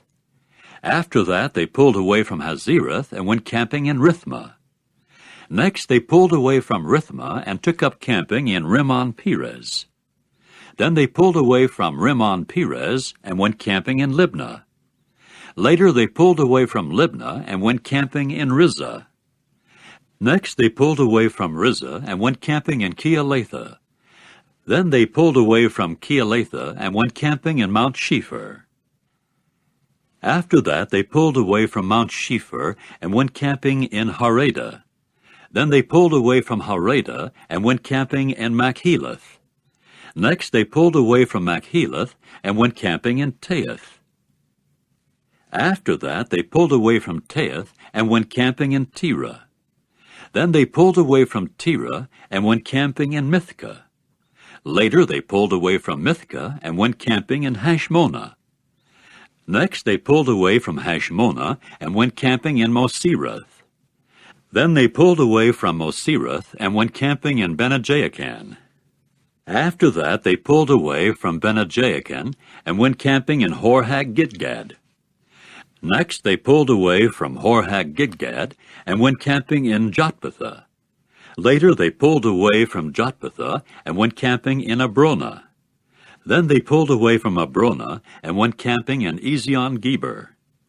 After that they pulled away from Ezion-Geber, and went camping in the wilderness of Zin, that is to say, Kadesh. Later they pulled away from Kadesh, and went camping in Mount Hor, on the frontier of the land of Edom. And Aaron the priest proceeded to go up into Mount Hor at the order of Jehovah, and to die there in the 40th year of the going out of the sons of Israel from the land of Egypt, in the 5th month, on the 1st of the month.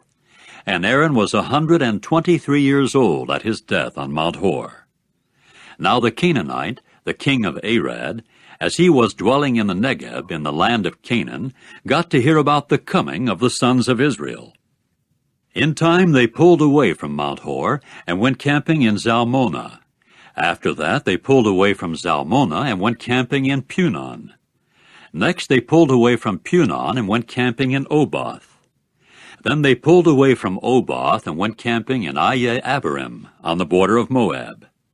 Later they pulled away from Ayim, and went camping in Dibon-Gad.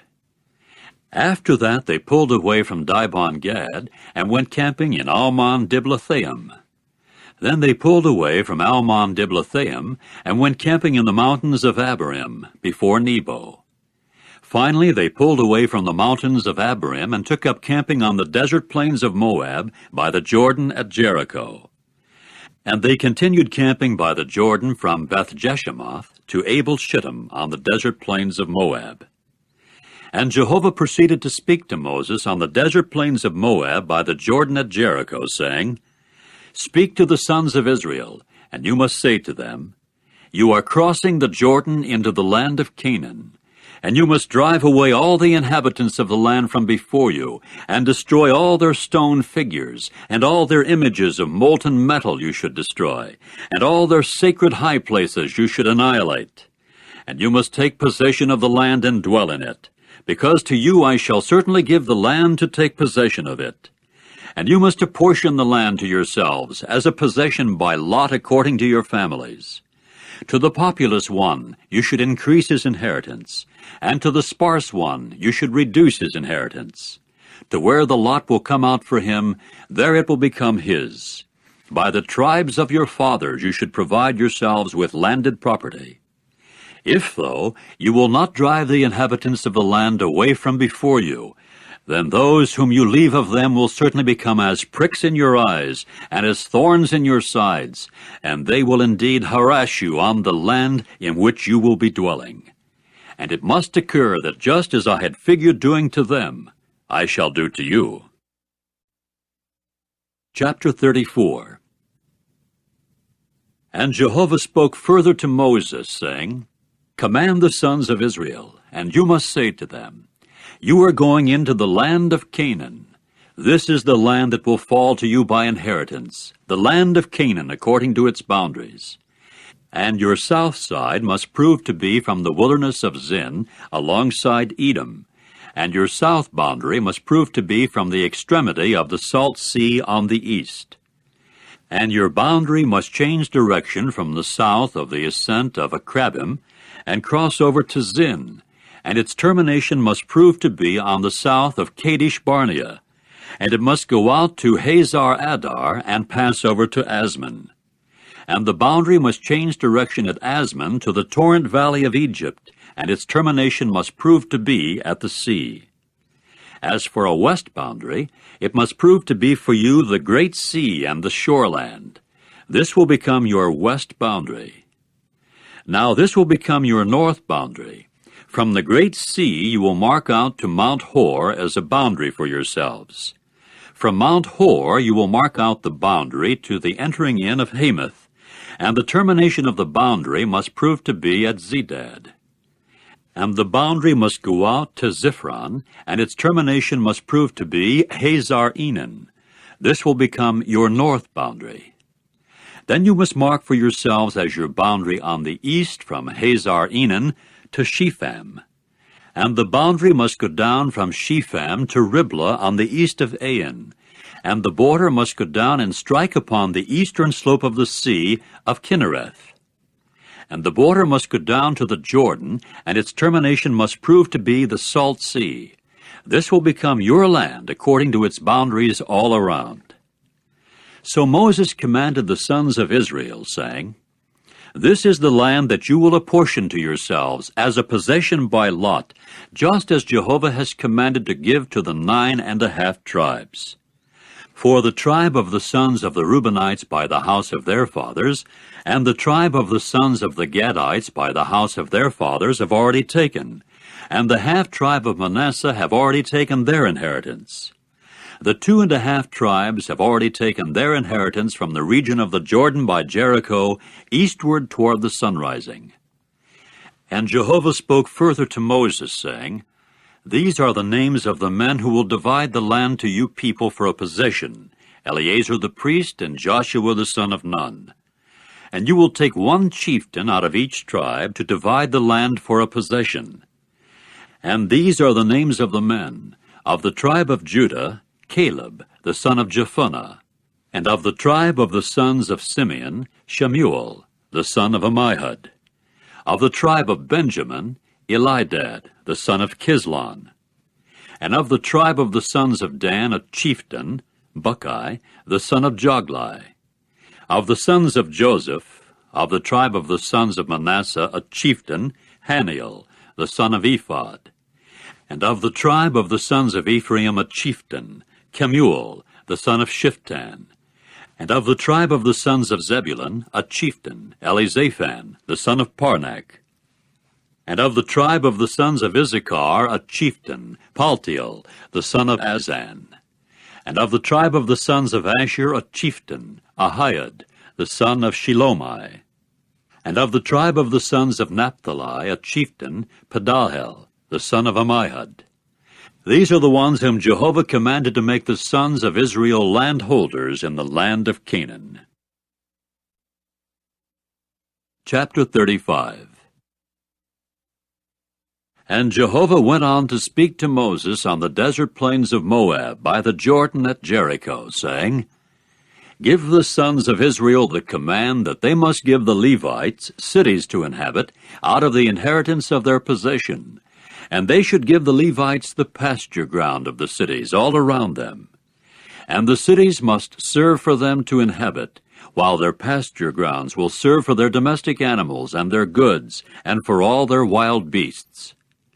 And the pasture grounds of the cities, which you will give the Levites, will be from the wall of the city and out for 1,000 cubits all around. And you must measure outside the city on the east side 2,000 cubits, and on the south side 2,000 cubits, and on the west side 2,000 cubits, and on the north side 2,000 cubits, with the city in the middle. This will serve them as pasture grounds of the cities. These are the cities that you will give to the Levites, 6 cities of refuge, which you will give for the manslayer to flee there, and besides them you will give 42 other cities. All the cities that you will give to the Levites will be 48 cities, they together with their pasture grounds. The cities that you will give will be from the possession of the sons of Israel. From the many you will take many, and from the few you will take few. Each one, in proportion to his inheritance that he will take as a possession, will give some of his cities to the Levites.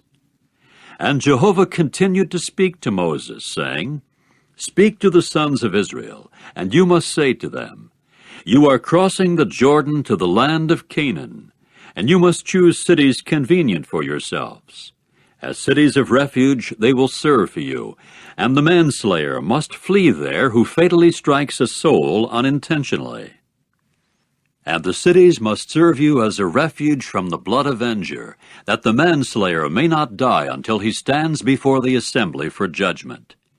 And the cities that you will give, the 6 cities of refuge, will be at your service.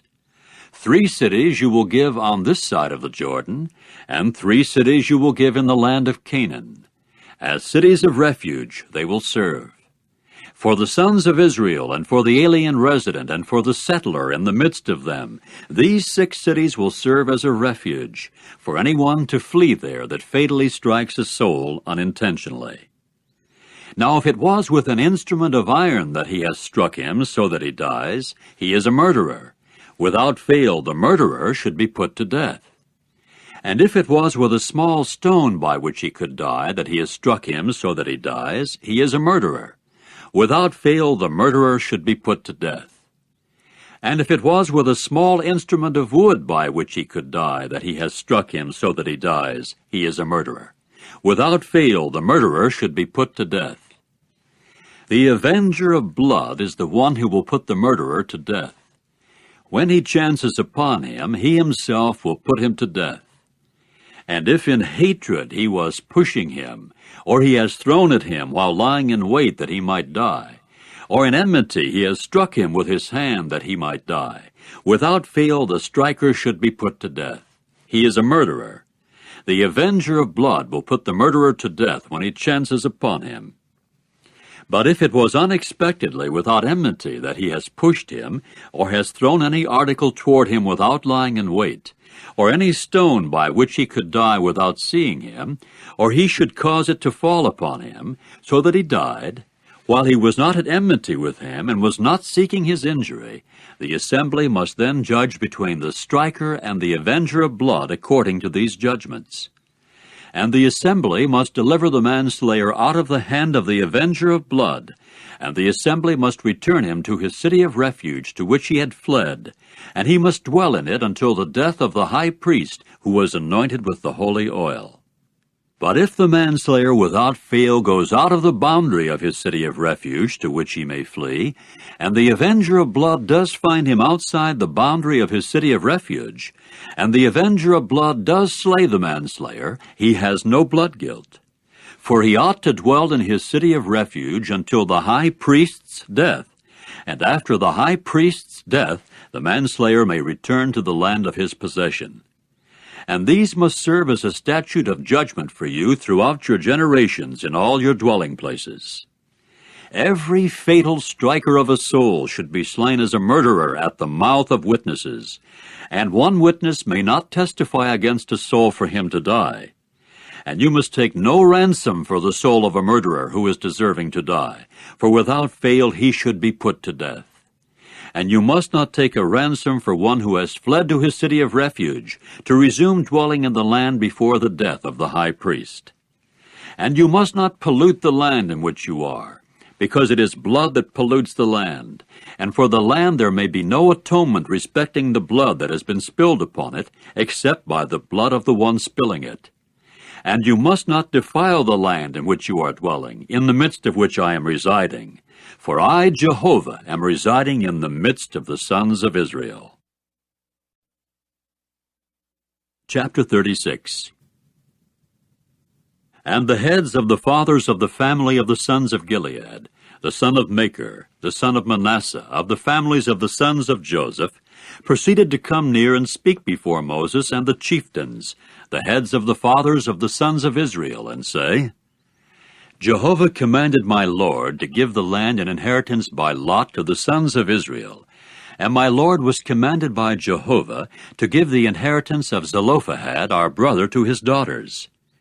If any of the sons of the other tribes of the sons of Israel happen to get them as wives, the women's inheritance must also be withdrawn from the inheritance of our fathers, and must be added to the inheritance of the tribe to which they may come to belong, so that it would be withdrawn from the lot of our inheritance. Now if the Jubilee takes place for the sons of Israel, the women's inheritance must also be added to the inheritance of the tribe to which they may come to belong, so that their inheritance would be withdrawn from the inheritance of the tribe of our fathers. Then Moses commanded the sons of Israel at the order of Jehovah, saying, The tribe of the sons of Joseph is speaking right. This is the word that Jehovah has commanded for the daughters of Zelophehad, saying, To whom it is good in their eyes, they may become wives. Only it is to the family of the tribe of their fathers that they should become wives. And no inheritance of the sons of Israel should circulate from tribe to tribe, because the sons of Israel should cleave each one to the inheritance of the tribe of his forefathers. And every daughter getting possession of an inheritance out of the tribes of the sons of Israel, to one of the family of the tribe of her father she should become a wife, in order that the sons of Israel may get possession each one of the inheritance of his forefathers. And no inheritance should circulate from one tribe to another tribe, because the tribes of the sons of Israel should cleave each to its own inheritance. Just as Jehovah had commanded Moses, that is the way the daughters of Zelophehad did. Accordingly, Mahlah, Tirzah, and Hoglah, and Milcah, and Noah, the daughters of Zelophehad, became the wives of the sons of their father's brothers. To some of the families of the sons of Manasseh, the son of Joseph, they became wives, that their inheritance might continue together with the tribe of the family of their father. These are the commandments and the judicial decisions that Jehovah commanded by means of Moses to the sons of Israel on the desert plains of Moab by the Jordan at Jericho.